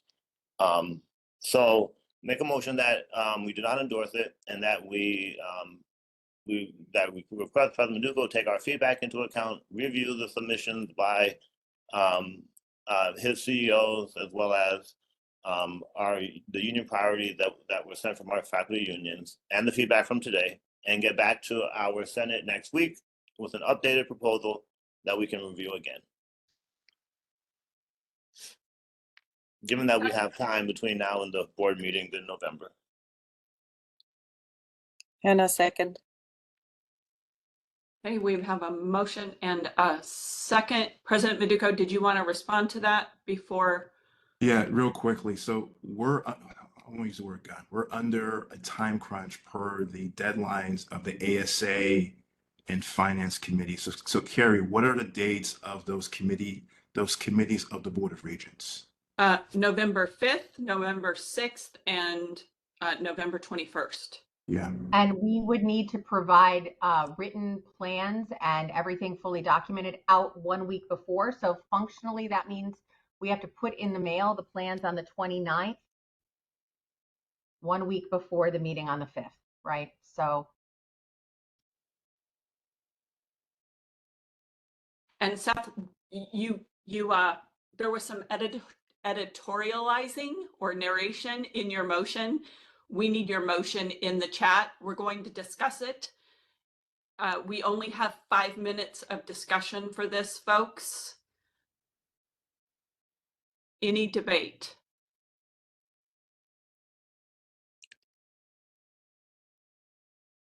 Mark. Was college leadership looking for an endorsement here, or are we just expressing our views on this matter? President Meduco, were you looking for an endorsement? Yeah, endorsement, input, feedback, things that they feel is lacking. I think that adds to the context of what is ultimately submitted to the Board of Regents. All right. So to me, this is all helpful. Okay, thank you. Riaz and then Thayer. I'll keep it down to 30 seconds. I would strongly endorse Seth's resolution that we ask for more items to be included into the plan. Thank you. Thayer. So not that I'm against Seth's resolution, but I also think that is it possible to potentially break it up into two? Because there are positions that have been approved and are funded. And if we wait on approving those positions, we're putting our students at more of a disservice and we're placing ourselves backwards. Those positions have been approved. They should be moving forward and going forward. And then, as we had discussed in potentially in the budget meeting, probably potentially making this like a two-phase thing, just so we're not delaying those services that have already been approved for our students. I would hate to see a delay happen. So a two-phase, support this and something more. Is that what you're saying there? Yeah, so I'm saying like potentially two-phase. There are positions obviously that we've already gone through and they were approved. They met the deficit mitigation guidelines. Those positions we should be able to vote on those positions to say, yes, we endorse those. We would like to move those forward. I actually think it would probably be, because Seth, correct me if I'm incorrect, you're kind of thinking that would almost make it a three-phase, and I hate to say that. Like the next question would be President Meduco's initiative and what he would like approved, and then potentially bringing forth additional positions, which would have to be equitable across the board. So we would have to go back out to the campus, as CFO Kelly said, which gives us a short amount of time to gather that information. But why hold back the positions that have been approved? Okay, thank you, Thayer. Peter? Yeah, you took the words right out of my mouth there. So I was gonna say the same thing. I just don't want to hold up with the approval of the 38 or whatever had been approved that, like you said, met the criteria and that type of thing. I would just love to come out of this meeting knowing that's moving forward while we talk about possibly a second and third tier. So I agree with that. I'm also too, I just want to throw out too, I know Carrie had mentioned about the whole surplus. And again, anytime you're putting budgets together, and I've done a lot of that, and I'm sure a bunch of people here have, right? Assumptions are so key, and there's just a lot of scenario forecasting. So I think two key parts of this whole budget are enrollments flat based on the fall 2024 levels, and the tuition is also flat, right?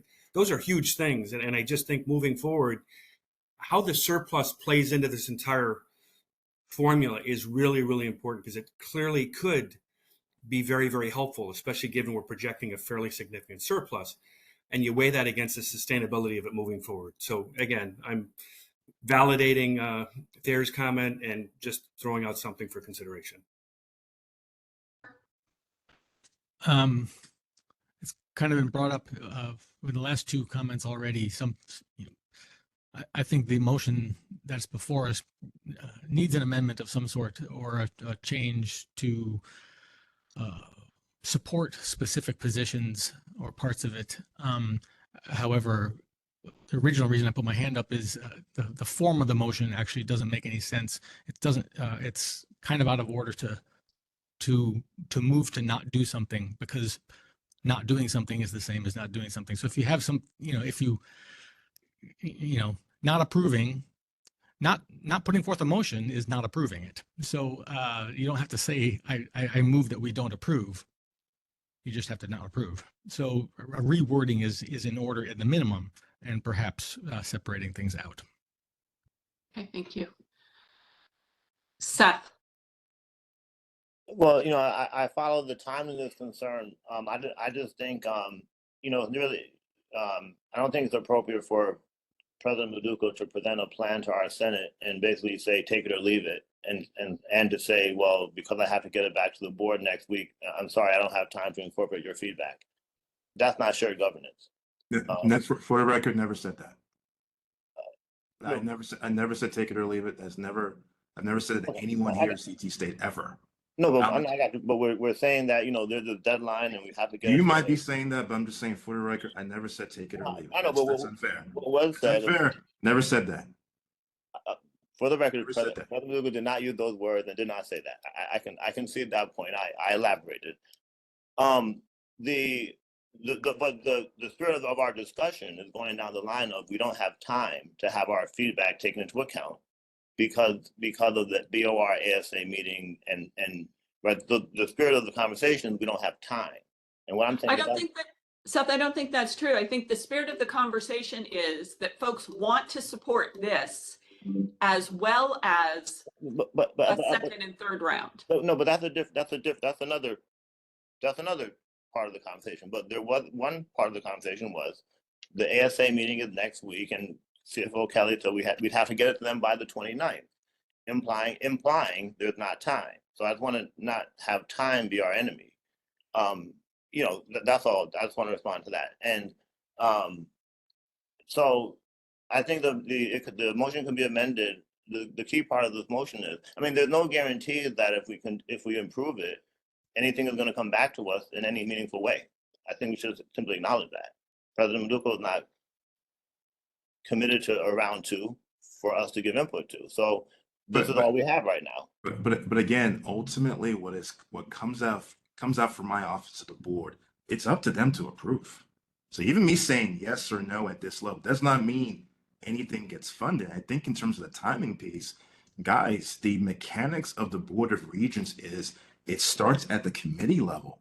So I have a responsibility to make sure that we submit something to both the ASA committee, the Academic and Student Affairs Committee, but also the Finance and Infrastructure Committee. So again, I'm not saying yay for the time crunch. And I'm not anti giving anyone more time to provide more analysis and nuance on whatever that is, but we're also held to these deadlines per the Board of Regents.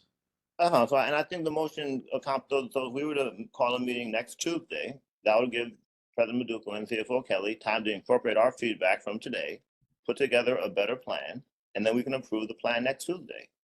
I don't see how that doesn't serve the concerns we're all talking about. So I would say, I'll amend the motion to say President Maduka, she'll take our feedback into account, incorporate more of the recommendations from CEOs and the union priority list, and get back to the Senate with an updated plan, including all the ones that are already there. No one's talking about taking them off the list. And then we meet on Tuesday to review a better plan. Happens if we can't meet quorum on Tuesday? Well, because we couldn't even change our meeting times.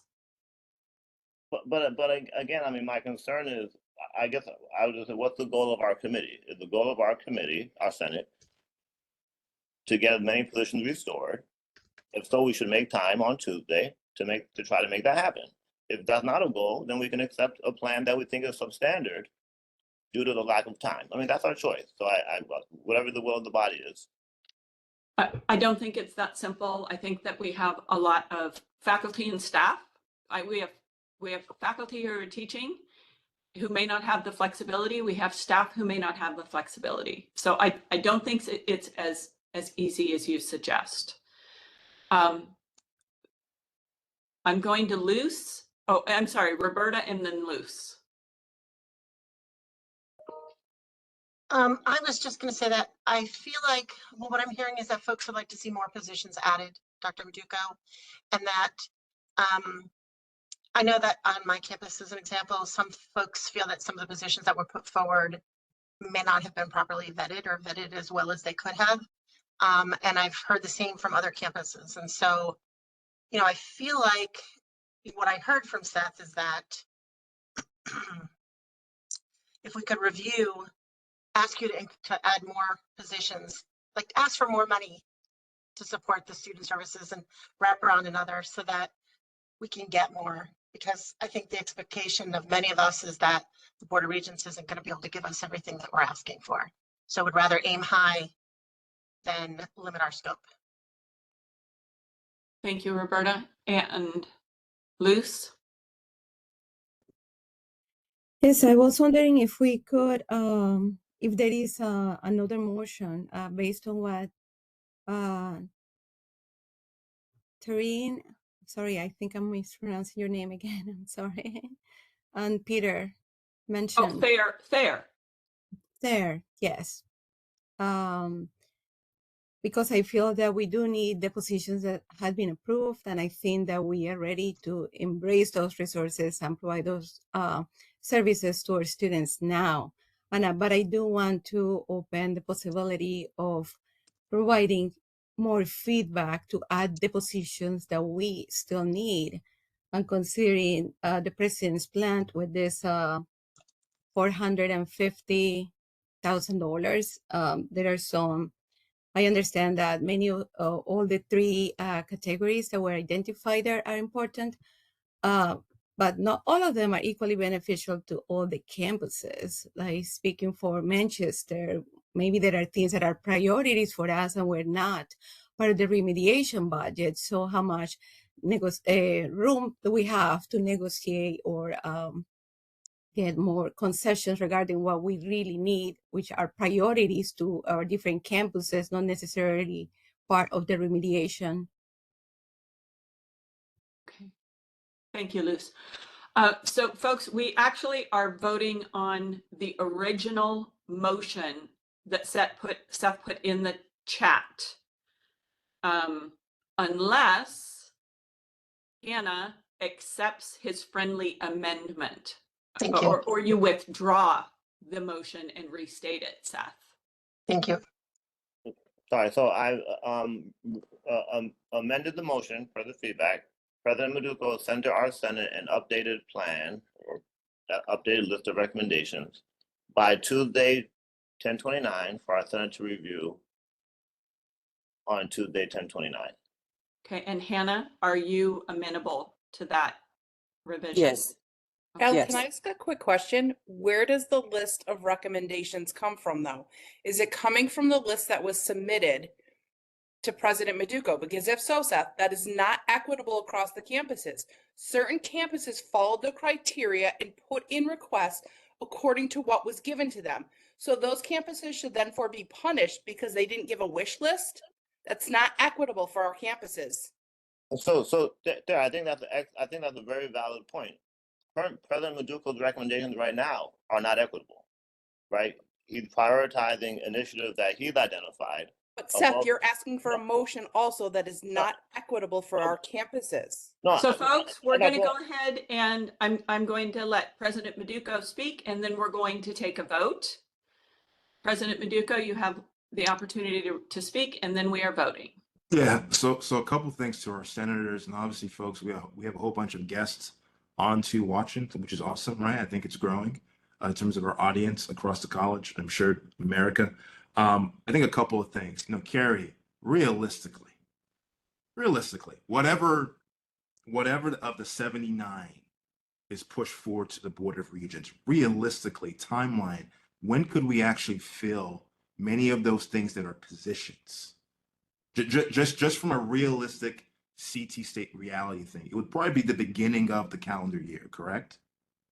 Unfortunately, I hope we can start to work in parallel for the Right. 11/21 meeting for a 12/1 implementation, but I think realistically, we're not going to be doing things that are benefiting our students enrolled in the fall. So And we're looking about spring now.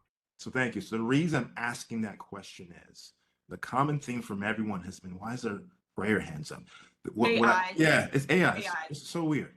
Anyway, I believe in prayer. Anyway, the common thread is this was rushed. This was imperfect.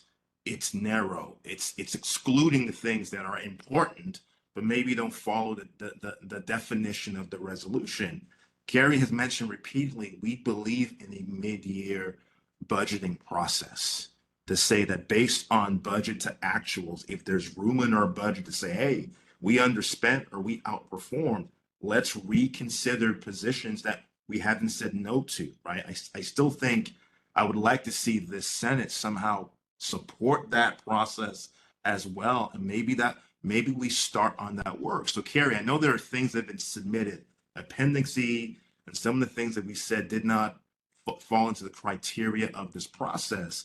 But I do think given all of the campuses the opportunity through their local governance bodies up through the Senate to say, okay, we've talked, we've vetted the positions we think we need. So people have confidence in whatever is submitted up ultimately to my office. I'm just trying to find solutions forward, right? Like I don't disagree with anything that's been said, but we have to accept that this is an imperfect process right now. I still don't think even by next week, we're going to be able to capture maybe the will of some campuses that feel, well, wait a minute, we would have submitted more if we knew X, Y, and Z. So that's just the kind of the point I'm putting out there to the senators.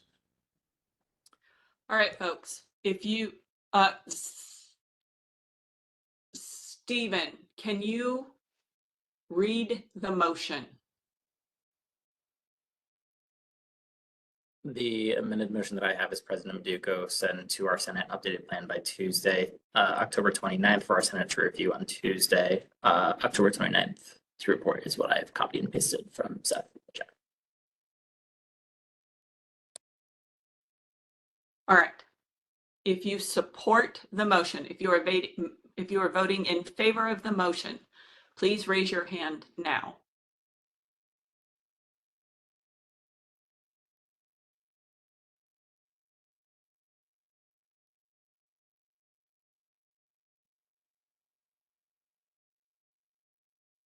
You're still coming in.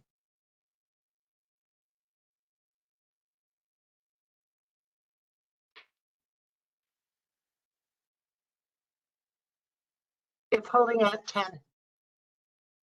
At 10, so we have 10 support. Go ahead and lower your hands, folks. If you are voting against the motion, If you are voting against the motion, please raise your hand now.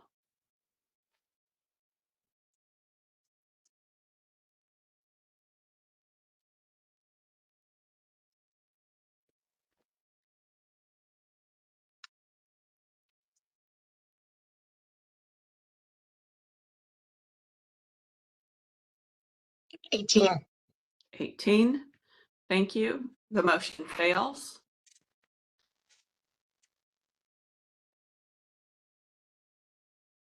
From the folks who had an idea for a two-pronged process, is there a motion? Alan? Yes, thank you, Madam President. I'd like to move that the Senate request President Maduco ask each campus CEO to consult with their shared governance leaders in order to prioritize items to be considered for reinstatement. No, I don't want to say reinstatement. Items to be considered for the mid-year budget reassessment. Did you get that, Stephen? Senate requests President Maduco ask each CEO to consult with shared governance leaders to prioritize items to be reconsidered for the mid-year budget reassessment. A second, Toffer. All those in favor, raise your hand. There should be discussion if it's a main Oh, motion. my goodness, I'm so Second, sorry. a Thank discussion. you. The second was Toffer. Discussion. Peter. Yes, I guess I just wanted to get clear because that makes a lot of sense. Okay. I guess I'm now wondering how that relates to, the 38 that were approved and then the presidential initiatives. I'm just trying to make sure I understand the whole process. There isn't a motion on the table about that. I suspect, Peter, because I know that Alan is strategic, that he is looking for a confirmation that we will have this process and then we will have a motion about what to do now. Thank you. Okay. Makes sense. Thanks. Riaz. I think we've beat this dead horse as much as we need to. Call to question, please. That means we're just voting, right? Yes. Thank you. All right, all those in favor? All those in favor of the motion?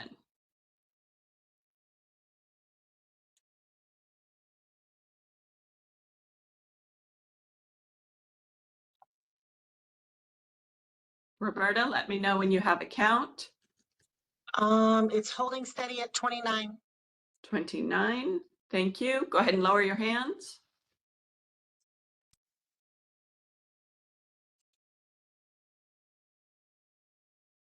All right, all those opposed?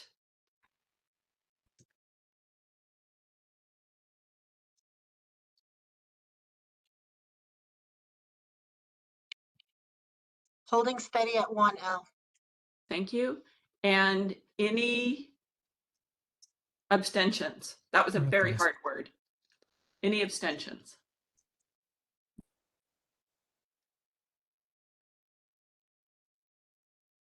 It appears we have one abstention, L. Okay.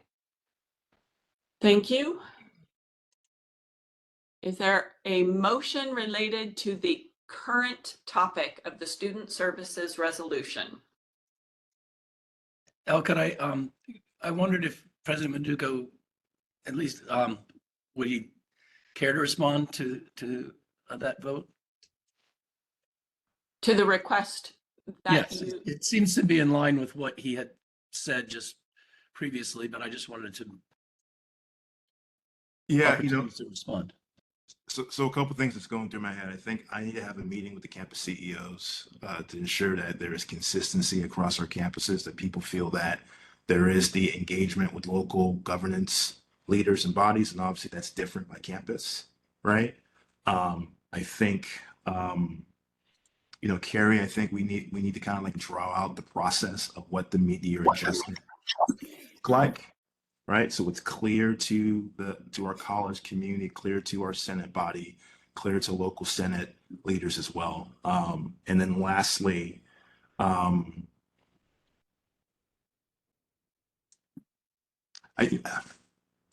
stop there. I'll stop there. Let me spare time. I think that's a good start, but I think we have some concerns in terms of the consistency and our colleague Ines Nuntuck kind of spoke to that. Like I think it starts with the need to kind of ensure that management understands their responsibilities in this process. And now, is there a motion related to the current student services resolution?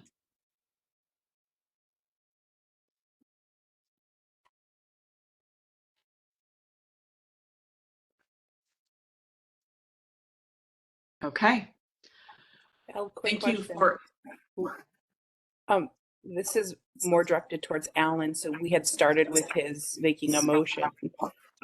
So how would we, from the 3-tiered system, how would we put that as a motion then?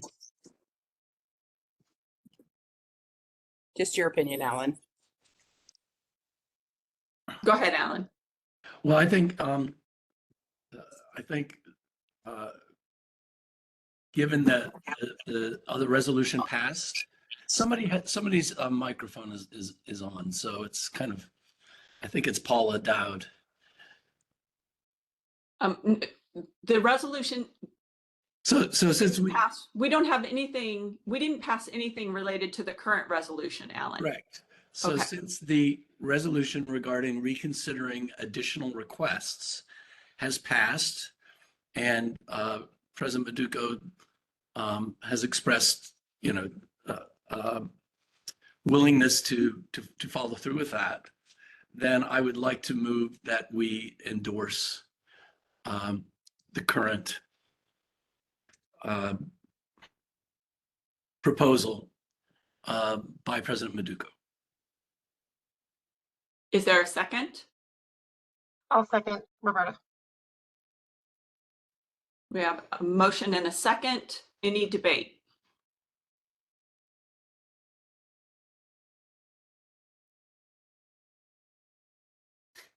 Christina.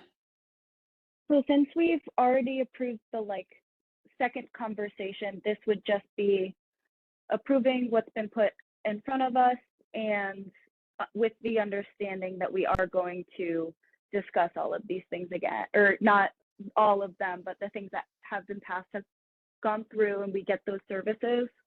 We just will be revisiting the additional services that the campuses have put forward and maybe getting more feedback from the campuses when we revisit that conversation. Yeah, can I speak to that? Sure. Madam President?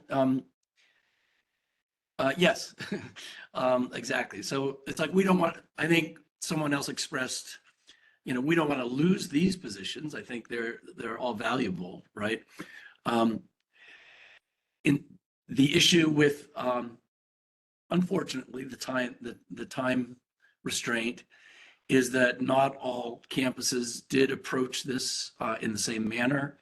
Not all campuses consulted shared governance, or some applied very strict. Some applied very strict, requirements or about just what was Criteria. budget mitigation, whereas others did ask for positions they felt were necessary, even if they weren't part of budget mitigation. So I think giving every campus the opportunity to approach this in the same manner, would, I think, is probably the most equitable thing to do at this point.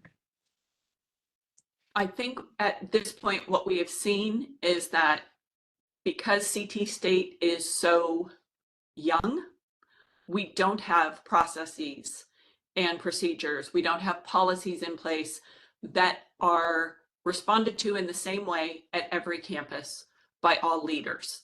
And it's that lack of consistency that we need to improve on so that we are getting better products through campus shared governance.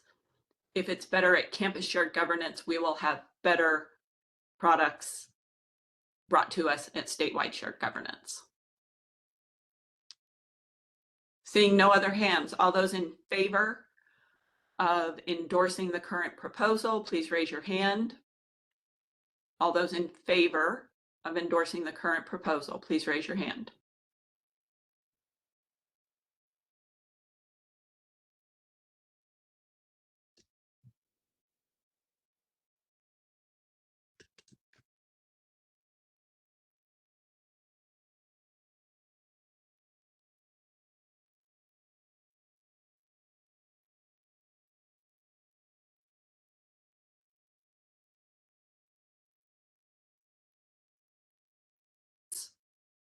Oh, sorry about that. That's 29, including myself. 29, thank you. Go ahead. Oh, you know what? I can lower everyone's hand. All those voting against the motion, please raise your hand.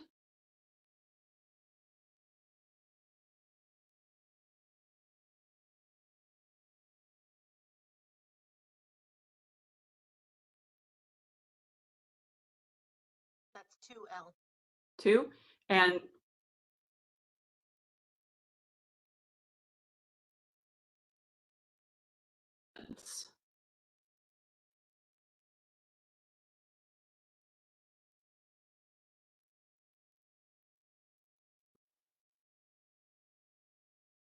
I have 2 abstentions, L. 2. The motion carries. Okay, folks. Thank you very much. We are now well over time, and we are going to go ahead and take a break. We're going to take a 5-minute recess. We're going to take a 5-minute recess.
All right, folks, if you could turn your cameras back on, we're going to resume the meeting.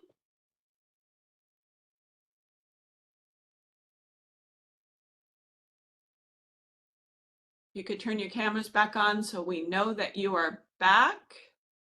Thank you. So our next item is the budget deficit process report to the Board of Regents. I had originally asked CFO Blanchard to stay with us, but it doesn't look like he is here. However, it does look like FAC co-chair Kalina Sasenker is here. Kalina, are you here?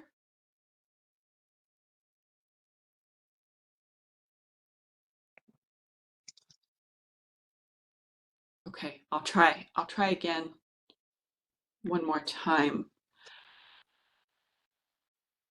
So, President Maduko and CFO Kelly, the Senate is interested in better understanding the process and the report given to the Board of Regents related to the budget deficit process. Carrie, are you here?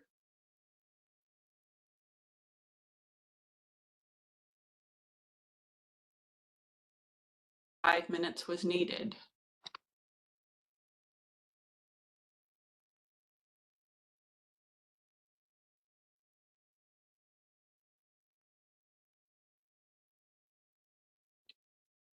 Carrie, are you here?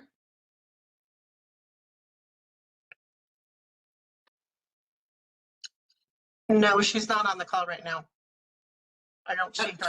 She's showing up. She's right underneath me, but that's okay. With the Senate's permission, we're going to go ahead and jump down to the Human Services SDC request. And then once Carrie Kelly and President Maduko return, we will go back. Oh, Carrie, there you are. I am here. Yeah, sorry about that. I took a bio break. So I think President Maduko is right behind me. So I'm happy to start the conversation. Thank you. Okay. With your permission, I will share my screen. I prepared a brief PowerPoint that I think is responsive to the question. Sharing in WebEx is a lot different. Okay, here we go. So hopefully you'll be able to see it. So I think the question that was asked of me is how to speak to the development of the OPM biennial budget request. Can you all see my screen? We can. Yes, ma'am. Great, thanks. Okay, so we talked about this slide. I think it's just important to contextualize our scope and our complexity. So the OPM biennial budget request, just for those who don't know, OPM is the governor's executive budget office, and they're responsible for helping the governor develop his budget recommendations, and those come out in February of each year. It's comprised of the operating funds and the capital dollars.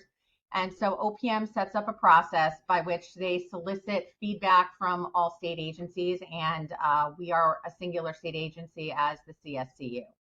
So the request was for all agencies to submit their current services budget for the biennium on September 1st, and then they would entertain expansion options on 10/1 and capital budget request on 9/1. So I'll explain a little bit more about what each of those are.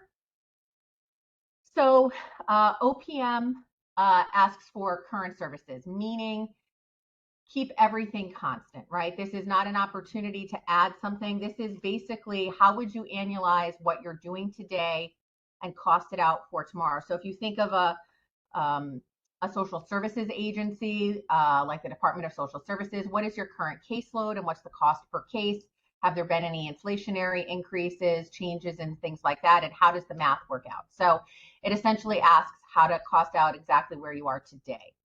So our primary source of funding is from the state. We've got it in a handful of different ways as the state had an influx of ARPA dollars and some one-time money. But now we're back to a more traditional model where we get it in a singular pot, and that's often referred to as the block grant, and that's our primary source of revenue. And so this was the opportunity for us to ask for the current services level of revenue. And when calculating that, we believed that we should include and annualize the FY24 and 25 salary increases, meaning those are enacted in current law, and we should memorialize and make permanent the wage increase funds that were given to us as one-time funding. Just because the dollar in which we received it in the current year was marked a one-time dollar, those are recurring costs, right? So we would want to ensure that we got those out into the future. This is also an opportunity where we believe that the way in which the state calculated the revenue we got when they changed the expense model around fringe benefits, we also put in an adjustment for fringe benefit funding to achieve budget neutrality. And so you can see in the chart on the right, our block grant in the current year, and really when you aggregate up all the forms of funding, is $232.3 million. This request would seek $264.6 million in each year of the biennium, FY26 and 27. There are two unique appropriations that come to us as operating revenue. Those are for developmental education, and so we're looking to level fund that, as well as outcomes-based funding. It's a little more complex when it comes to debt-free community college, what was formerly referred to as PACT, and also now carries the name of the Mary Ann Hanley Scholarship. Happily, the General Assembly expanded the eligibility for PACT this year and broadened it. However, they didn't provide the corresponding funding. So the legislature's very own fiscal office, OFA, puts a fiscal note on every bill they enact, and OFA said that cost $5.65 million. They didn't give us any funding uniquely to fund that. Rather, that $80-ish million that the CSCU got to divide between the three systems of the CSU, us, the universities, and Charter Oak, we were left to sort of figure out how to peel that money off the top. And so happily, after conversations with system office officials, we were able to get $5.65 million off the top of that $80 million to add to PACT. So when you see the FY25 actual, that represents the unique appropriation that we received for PACT. We augmented that with an additional $5.65 million. But all this to say, even though we got $80 million in one-time funding, we need to figure out how to memorialize and make permanent the part that sustains PACT. Because again, if you've expanded eligibility without correspondingly giving us more resources, we would have to cap the program, meaning it's a first come, first served basis. Because in statute, it says it's within available appropriations, meaning if you run out of money, stop providing the benefit. And that's certainly something we don't want to see because we have such positive results on our PACT program, and we're seeing enhanced student outcomes here. So this is an area where we would want to ensure, and I think we could rightly argue, these are all current services. These are not expansions on any part of the enterprise. So that's the first part of the request, and that was due to OPM on September 1st. And our component piece of that was rolled up into the bigger CSU agency ask.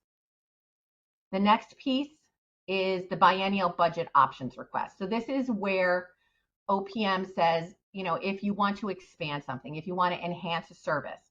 And so through the direction we received from the CSCU, we were asked to project what our out year FY26 and 27 deficit would look like. And like any forecast, it depends on the assumptions that you employ. So the assumptions that you see here are a combination of the OPM prescribed assumptions on out years, as well as the CSCU assumptions. So we were directed to keep enrollments flat. We were directed to not assume a tuition increase. And then when it came to food service, housing, those don't pertain to us. Inflation, that applies to other expenses. We were to apply a 3.4% growth rate. We were directed to use a 0% wage increase. And we believe fringe benefits, the portion that we're responsible for, would have a compounding increase of 5% in each year. So applying all of these assumptions and then infusing what we knew coming in from the FY24 actual experience helped us calculate what this deficit looks like. So in FY26 that yields a deficit of about 58.1, I think, $1 million and about $61 million in FY27 for a total of 119 million. How are we going to resolve this over the 2 years of the upcoming biennium? We would resolve it through revenue solutions, 14.7% of that. That would be the annualization. That means the recognition of the increased enrollment that we saw. So we were directed in FY26 and 27 to assume flat enrollment. We're assuming it's flat to the FY25 levels. So we've assumed a small increase for tuition and fees resulting from that bump we had in the current fiscal year. We've also assumed an increase in all other revenue because of the positive interest rates in the market, and because we finally have a principal that's significant in our reserves. We're now receiving pretty significant levels of interest income that we've never experienced before. So we decided to recognize that as well. And also, we've been working really hard to ensure that students don't have bills they can't pay. So there's a lot of different strategies that have been put in place. So we don't have these large uncollectibles. And so we had booked that as contra revenue. We're able to take a more optimistic assumption about what we're going to see in the out years there. On the expenditure side, we are employing about 10.4% of expenditure changes. Historically, we have not budgeted employee turnover, but we know that there are significant levels of turnover. These are employees who transfer out to other state agencies, they retire, they might resign.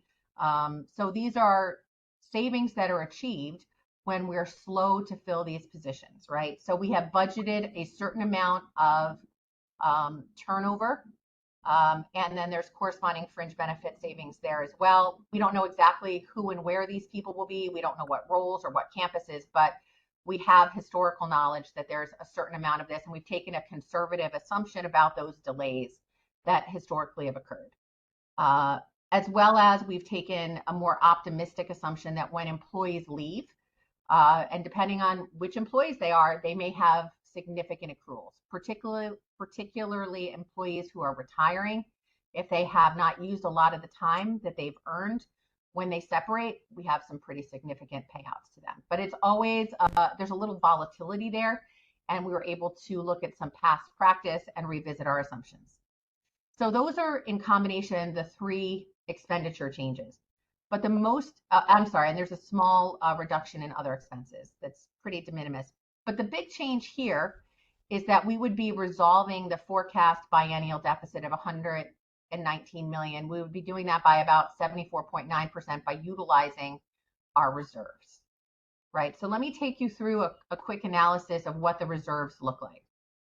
So here is our unrestricted net position, which people commonly refer to as our reserves. This excludes pension and OPEB liabilities, right? Because if you were to look in our financials and see any of the GASB, that's the Governmental Accounting Standards Board adjustments about this, they are a liability against the enterprise, but just about nobody in the world has enough money to pay off all their pension and other post-employment benefit liabilities. So we kind of put that all on a shelf and just assume we don't have to worry about that.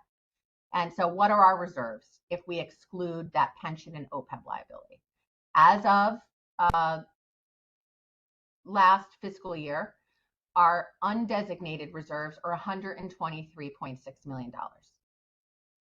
Additionally, there's a board policy, and you can see it footnoted at the bottom, where we are directed to reserve a certain amount of our operating reserves, and that totals 30. Carrie, I just want to give you heads up that you've only got about 2 minutes left for your presentation. All right, I'm picking up the pace. So that's $30.3 million there. That's cumulative 153 million. In the prior fiscal year, FY24, we had an unanticipated surplus of $59.4 million. System Office Shared Services had a surplus in the prior fiscal year, FY24, of $12.9 million. Cumulatively, when you add all these things together, we would have reserves of $226.2 million. By taking out what we've shown on the previous slide, the one to resolve the deficit, that's $43.2 million in 26 and $46.1 million in 27.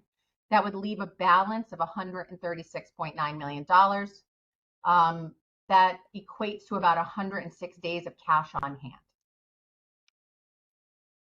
So I'm going to take you very quickly. The last and final part of the budget request is the funds that we ask for bonding. There's 4 buckets of money that align in these areas that are used across all campuses. And these are the amounts that we've requested. Then these are campus-specific projects. In some cases, these dollars are additive to existing projects that are already on the books, meaning they've been authorized but not allocated. And that's been our big challenge. We're pretty successful in getting budget funds authorized to us, meaning they're passed in the bond bill, but they still have to go through the bond commission, which is controlled by the governor. It's a joint executive legislative body. And because of the delays, projects that are on the books get more expensive every day. So there's escalator provisions for projects like Kinney Hall at Naugatuck Valley. So that concludes the capital budget request that was put forward. And I'm happy to take questions or walk folks through the FY24 surplus if there's questions on that as well. Could you stop screen sharing, Carrie? Thank you. Okay, Hannah, and then Robin. And remember, we're going to capture questions and then move to responses. Hannah. Yeah, just this may be a Norwalk specific question. A lot of our non-credit classes, which make up a significant part of our ESL population here, the fringe is set at 100% already. That has caused a huge problem for us because we've basically killed classes with 14 people and then sent them home. I don't know if that can be changed. If it goes up by 5% more.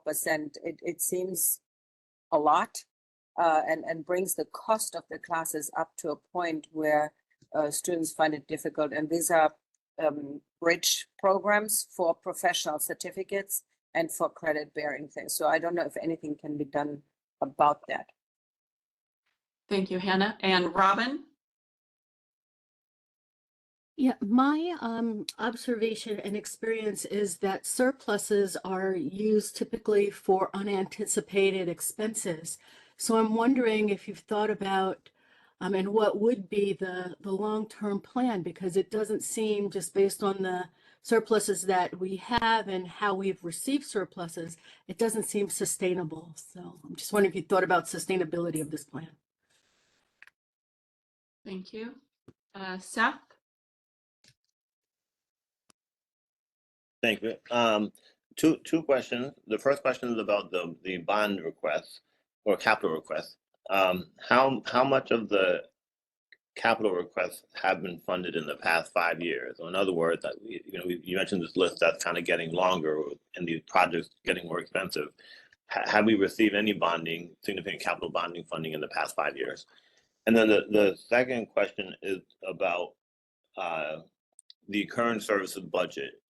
Just to verify, based upon the current services budget, initiatives like hiring more full-time faculty, for instance, at any skill, assuming this request were to be adopted, is it a safe assumption to say that would not be possible? Or frankly, any other significant investment beyond more full-time faculty, is it safe to say that that's not going to be possible if this budget if these numbers are adopted? Thank you, Seth. Mark? How do we take care of our college deficits when we can't rely on reserves anymore? Thank you. Peter?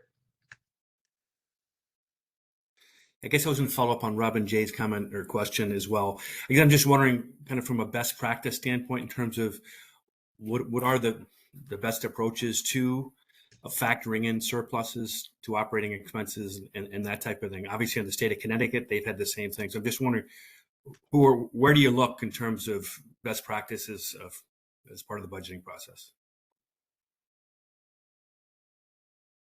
And then I'm going to throw in, Carrie, if I understood the meeting that I watched, it looked like there were surpluses from shared services that CSCU just absorbed.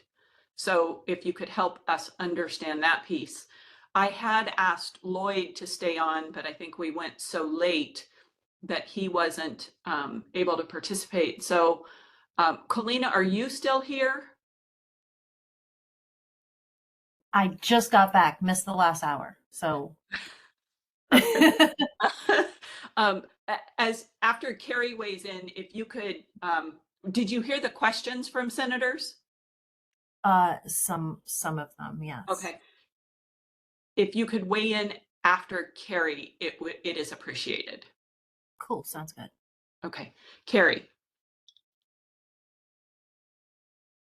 Okay, I took pretty good notes, so I think I have the thread of each question. If I've gone off track, please correct me. So to Hannah, you're right. As we ask the non-credit folks to do a cost-benefit analysis to better project whether the classes are break even, we've used fringe benefits as a proxy to capture the indirect costs that happen in the non-credit area. So it's not simply, can you afford the NCL and all of the related other expenses to engage in that class? Do you have enough revenue? It's how much of the rest of the enterprise for the people who work in non-credit, the overhead can be offset by doing this, right? So we can ensure that we're working towards true solvency.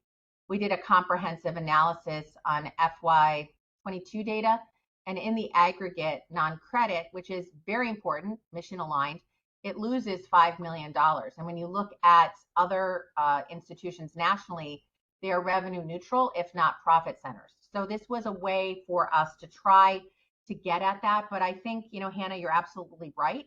We'll have to come up with a better metric, because as there's escalating costs in fringe, is that the right proxy that we should use to capture the indirect costs? So I've made a note of that, and I'm happy to go back and work with my team and engage with Provost Hynek and her team and thinking about how we can change the cost benefit analysis tools that we put in place so that we can make better decisions about which non-credit classes we run. The next question was about the long-term sustainability of a plan like this. And I think that's why we've seen the regents ask for a 5-year projection to better understand what the out years look like. So the biennium is the upcoming 2 years, but what happens 3 years beyond that if you were to model this out into the future? And again, it's all about the assumptions you employ, right? If you pick a bunch of rosy scenarios, you could get one outcome. It's about trying to make the best assumptions about what you really believe to be true based on the market and your past performance. But I think this is an important question, right? Are we on a path towards fiscal solvency? Because right now we still have fiscal instability, meaning our expenses grow faster than our revenues. And I think there's a lot of risk in this. So I'll do this analysis, and I look forward to receiving the assumptions I should employ from System Office. But the biggest source of our funding comes from the state, right? And so how do we know what we can anticipate is a future level of state funding? And I know probably better than anyone what this looks like, because I used to be the person who received these requests over at OPM, and I was the one who helped formulate what's the right level of funding. And I'll tell you, there's dozens of justifiable ways of doing the math. We don't have a funding formula. There's nothing that articulates the amount of funding that we should receive from the state. And for those of you that were here in the past when the state was in fiscal trouble, rather than the constituent units of higher ed receiving 5% rescissions, which would have had a net effect of an 8% reduction back then with the fringe benefits, the constituent units of higher education cut checks from their reserves and sent them off to the general fund, right? So I think this remains an incredible risk for our enterprise. And we're a little bit different than our sister institutions and the CSUs because they have more diversified revenue, right? They not only have much higher tuition, their overall tuition portfolio it includes a higher level of revenue from tuition, but they also have auxiliary revenues for housing and for food service. We don't. So we're going to go through this exercise, but I share your concerns about how we can put ourselves on a path towards fiscal sustainability. And to also kind of include Peter's question here, because I think it's on the same theme, is this a best practice, right? One of the reasons that we're not on a NETCHI watch list, right, like Western, is because of our significant reserves. And NETCHI has a tool they call ARFI, where they go out and they try to assess the fiscal risk of each institution of higher ed. We are not on that list, right? We have not had to go through that additional scrutiny because of our reserves. This strategy puts us at a higher level of risk. But we have now achieved a certain level of reserves that I think, begs the question, what's the right strategy for us to be funding ourselves in the upcoming biennium? And how do we put ourselves on a trajectory towards true fiscal sustainability?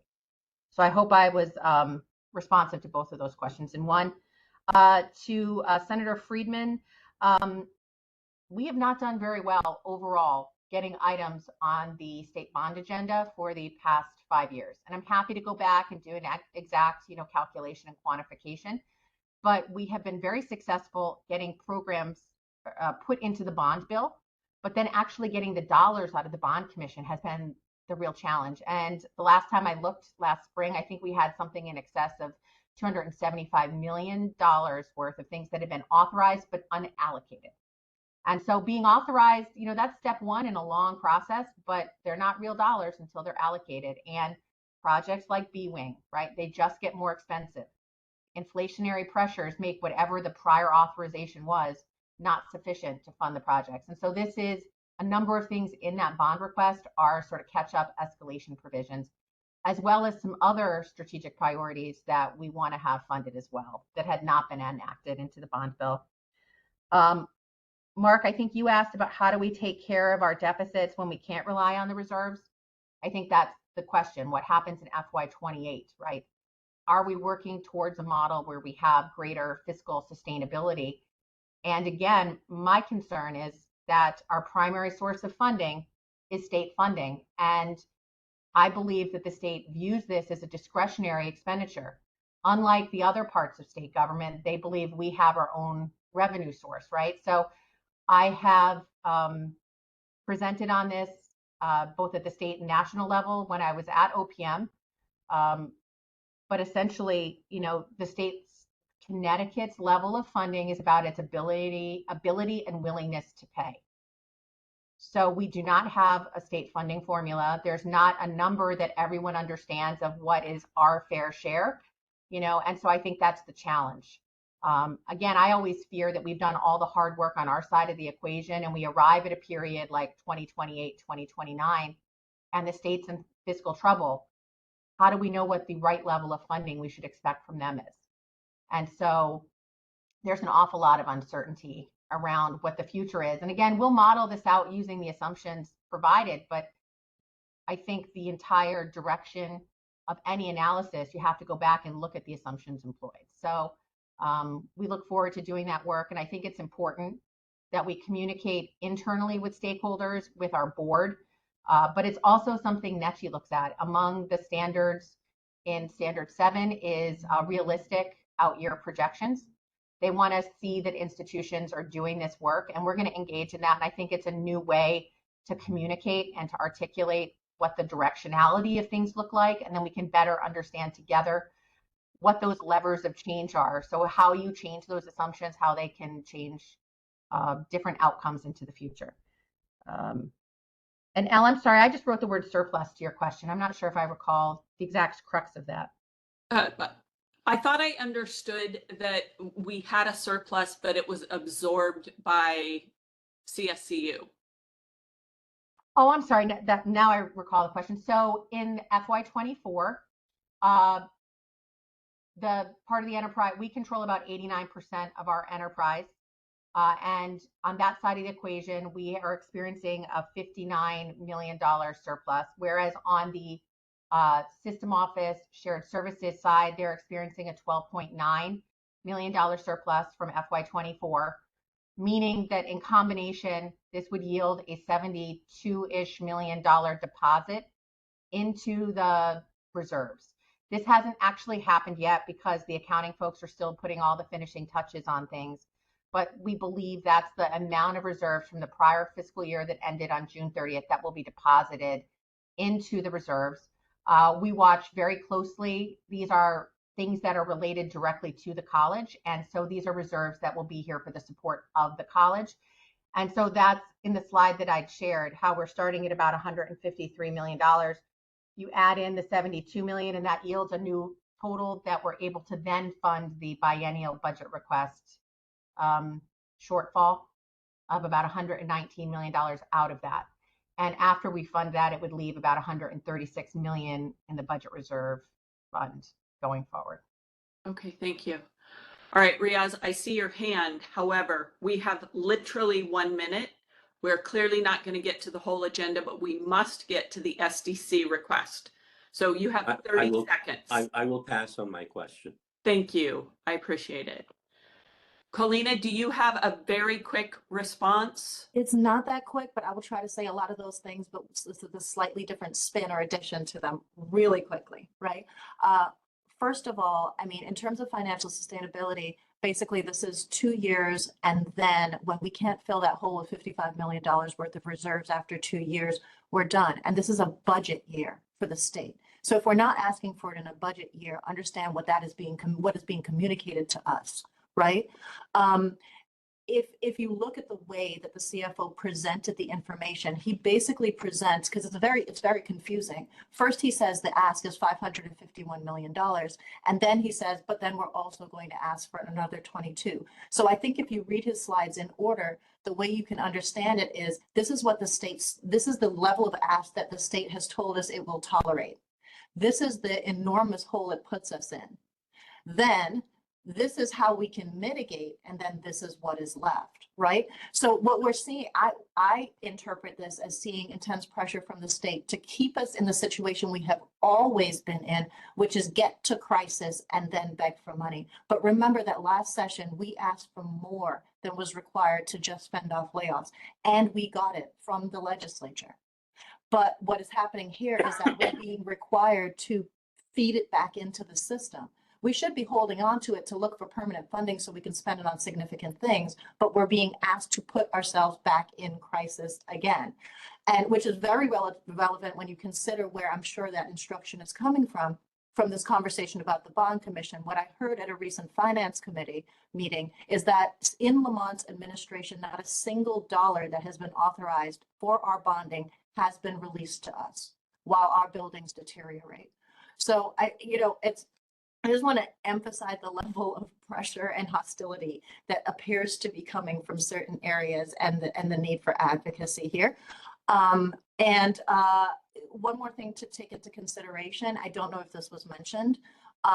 It is standard procedure that when you put these requests into OPM, you don't ask for, you assume zero for wage increases, which is fine for other state agencies, but not for us, because we take on, higher ed always takes on at least 40% of its own wage increase costs. So that is another way in which we are digging ourselves a bigger and bigger hole. This ask is very much putting ourselves in a position where we will be in crisis again very, very soon.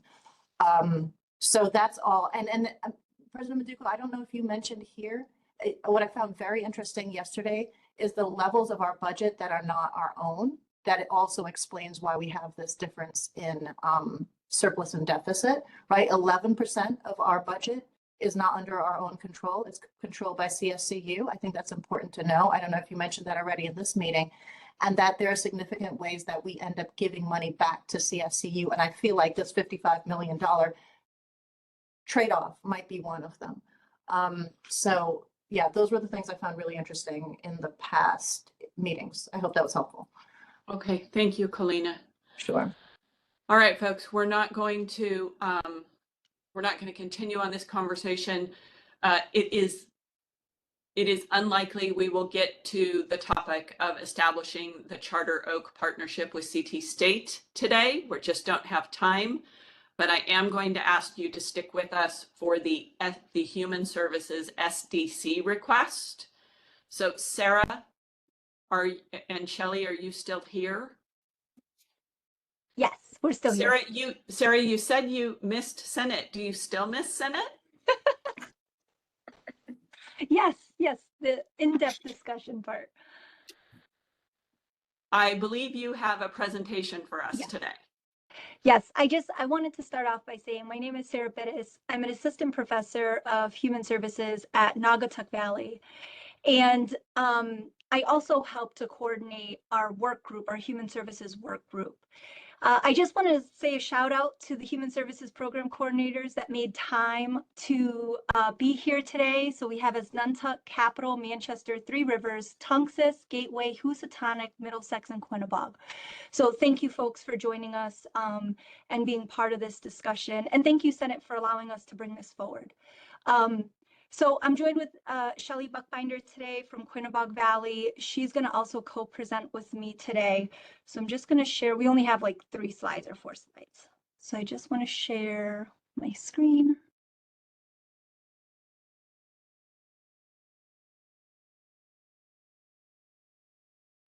Okay, you should be able to see this. We can, thank you. Okay, so why an SDC? So this is a good question. Why do we want to request an SDC? So we recognize that governance is currently being reviewed, and there's discussions across the state of where there might be gaps and how we can revise governance. But for our work group and for the time frame in which we're working in and our needs, an SDC makes the most sense for us to meet together. So I've highlighted on the screen, based off of the CT State's current charge of the SDC, some of the areas where our request meets under. So some of our program coordinators, like Quinnebog Valley, have already put this request through to local governments, but we're also asking for support at the Senate level. I wanted to share how we got to this point, like what's different about the work that we did previously versus the work that we're doing this year. The biggest feedback part that we got was when we met with Joseph Cullen last year. In April, we reviewed our feedback from that APP review committee. And when he looked at our program, he saw that had, well, it's low vitality. And I know I put priority, but it's low vitality. And so we got concerned by that. And so we invited him into our session and we asked him, like, can you give us feedback? How can we put ourselves and work with each other better? And his feedback was really thinking about, similar to criminal justice and some of the other folks, use one degree and use multiple tracks. So kind of create a core with some elective spaces for tracks to be done. I wanted to share that this is an example of our current catalog program for our program, and we have 6 human services degrees with all different cores. And then we have 4 certificates that also are separate. And so when we're thinking about, some of the questions might be, well, this was originally put through with APRC, but yes, that was a different group that put that forward. We've since had changes in program coordinators. We've learned a lot about our work together as CT State, and we've actually spoken to community agencies and community partners along with Joseph Cullen and his team to identify that, yes, a single degree would work well. So I'm going to give it over to Shelley to talk about the curriculum aspects and to also show more of a need for us to have a specific SDC. Excellent. Good afternoon. Thanks so much, Sarah. So I'm just going to highlight some of our current curriculum work that I think fits within the bounds of an SDC, which Sarah presented. So we've worked to have an updated human services degree, and our hope is to have this go through the governance process by the end of this academic year. And so one of the core pieces of the updated human services degree is, as Sarah mentioned, one core degree with 6 classes and then tracks based on community needs. So gerontology, child and family studies, human services management, and then also behavioral health. This would also fit with 18 credit certificates, and these 18 credit certificates are fewer credits than we currently have, but it would still meet requirements for financial aid. And this would be an easier entry point for people that are currently working and taking classes part-time, but then also for people through high school partnerships so that they can finish an 18 credit certificate by the end of high school and then hopefully either use that to get into the workforce or continue on for degrees. We've also been working to align our program learning objectives with this new core degree, and we've been working to update our field work to think about modalities, to think about how to best collaborate with each other. We also are just starting the work on our social work studies TAP degree. Our degree is a little bit different because we transfer to BSW programs, Bachelor of Social Work programs that have Council of Social Work Education, CSWE accreditation, which means that we need to negotiate what courses they'll take that fit within, that aren't CSWE accredited. And so we've been working with the Transfer Council with Steve Marcellinus, and our goal is to move towards a pathway to social work model following with the pathway to teaching model. So we're still working on that work, but it is curricular. So for both human services and social work studies. Okay, next slide.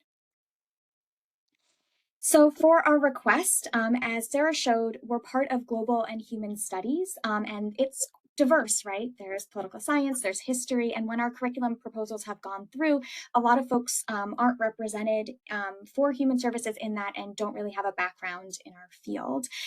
All the other large social and behavioral sciences programs across most of the campuses have SDCs. So criminal justice, I'm actually on the criminal justice SDC, early childhood have SDCs, and what kind of makes us different than other programs is that we have advisory councils, and we're supposed to have a college-wide advisory council, which we still need to work on, and then also fieldwork components. And so we really have a need for greater collaboration in addition to the work that we're doing for curricular changes, which will be ongoing over this year and likely the next year. We have an informal human services work group that's been facilitated, organized by Sarah. Thank you so much for all of your work, but it has not been part of like her formal workload or any of our formal workloads. I mentioned I'm on another SDC, so are some of my other colleagues. We've met monthly in 2023 and 2024. We're currently meeting monthly for larger group discussions, and then a subcommittee is meeting 2 more times a month at 8 in the morning to fit with our other commitments. Sarah and I met this Wednesday for an hour and a half to work on this proposal and other curricular issues. We did summer curricular summits at Middlesex campus. Thank you so much for Middlesex hosting us, where we reviewed and drafted our updates and changed our learning objectives. We also have this looming program review, and we really need formal meetings in order to prepare for this, which is also part of the SDC charge. So I really think that this is something that we've already kind of been doing the work, but we have lower participation than people who have groups that have SDCs from experience on the criminal justice one. And it's not, my colleagues are wonderful, but it's not part of their work, right? Their workload. And so this is something that we've been doing on the side. And I think that we fit the need for an SDC, and we've been doing the work and would like to be formalized into that process. We think it'll benefit our students and our community partners as we're preparing people to work in the field. Thank you so much. Thank you, Sorry to Shelley rush. and Sarah. We appreciate you helping us understand why we should support this request. Senators, is there a motion? Seth? Motion to support the request. Thank you. Is there a second? I'll second. Second. Thank you. Any discussion? Jill? Yeah, I think I question a little bit about the structure of and how this works, because I hear you saying that it's not part of your work, But if your group is comprised of program coordinators, then curriculum is part of a program coordinator's job description, and people should be getting time to be a program coordinator. And then there's also release time for the SDC. So if you're talking about your program coordinators are now going to be an SDC, then you're talking about kind of paying people twice for the same work. And it, I think overall that's a problem with the structure of the SDC, because there's this assumption that it's the people who are responsible for the curriculum, but it may not be, because it's an elected body and it could be any faculty member. So any faculty member may not have anything built into their workload to manage curriculum, but a program coordinator, discipline coordinator, chair should already have that in their workload. Thank you, Jill. Toffer? My question is related to how the establishment of an HSER SDC may affect the current makeup of the Global and Human Studies one. Is this going to draw membership away? Is there a danger of replacing those members? Meaning, like, is this going to place any kind of undue burden on especially smaller campuses to try to fill in the gap if some of their members are now serving on an additional SDC? Thank you. Hannah? So I'm curious, what SDC do you belong to right now? The work that you describe is significant. I can see that. But it seems, I don't know if it's going to be long-term and ongoing, or if this is something that has to be accomplished now in order to meet the program review and would not persist, because I think the creation of an SDC would imply that this would be an ongoing thing. So Thank I you. hope that was clear. Mark? Yeah. I just wanted to express that I strongly support this. I think it's a great example of bottom-up change of serious faculty who see a need for their specialty to be represented at the table. And great job, great presentation.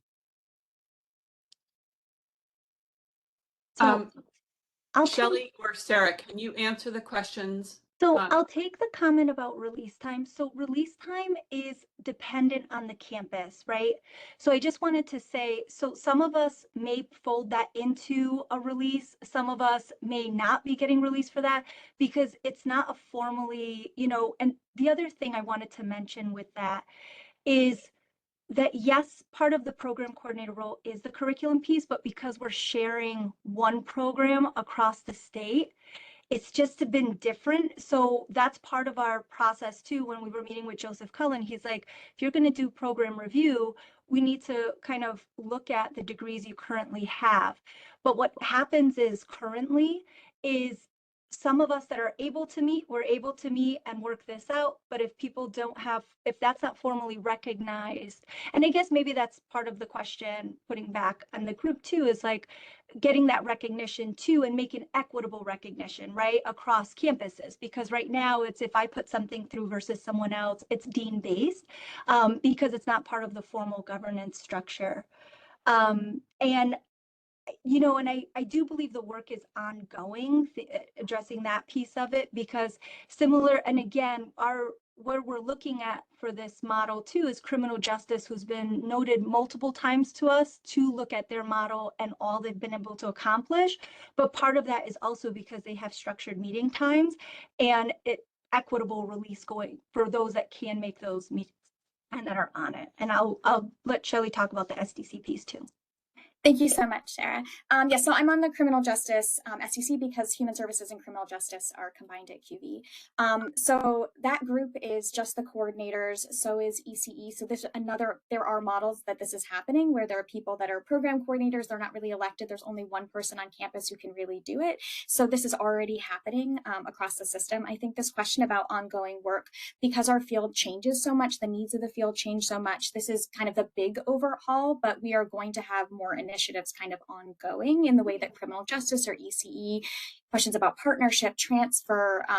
So we're working on thinking about micro-credentialing and things like that. So, and more continuing education offering. So it's really, this is a big change that we have, but there is going to be ongoing work like any of the other programs that have advisory councils, as we mentioned. So we are responsible to the community and have feedback from community in terms of their needs for training and also for students to be educated. Thank you. All right, Senators. So just so you're aware, we're voting on the motion. This is not to create the SDC. We don't have that authority. We are supporting and recommending the creation of the SDC to CT State administration. Seeing no further questions, all those in favor of the motion, please raise your hand. All those in favor, please raise your hand.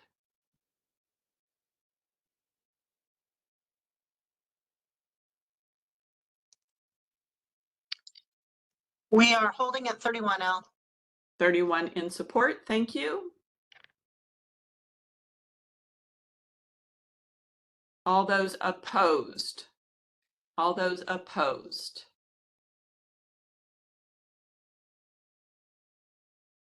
One. Okay. And abstentions.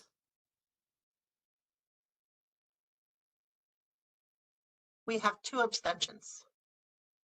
I think do we have 2? Just 'Cause lowered I it. couldn't get Jill's hand down. Yeah, someone just lowered it. Can we verify that? Jill voted no, so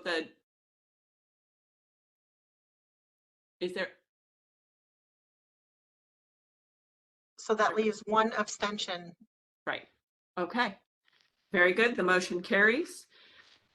Folks, thank you very much. We had a lot to sort through today. We did it just 8 minutes over. I appreciate it. Is there a motion to adjourn? I'll make a motion. Motion. Yeah.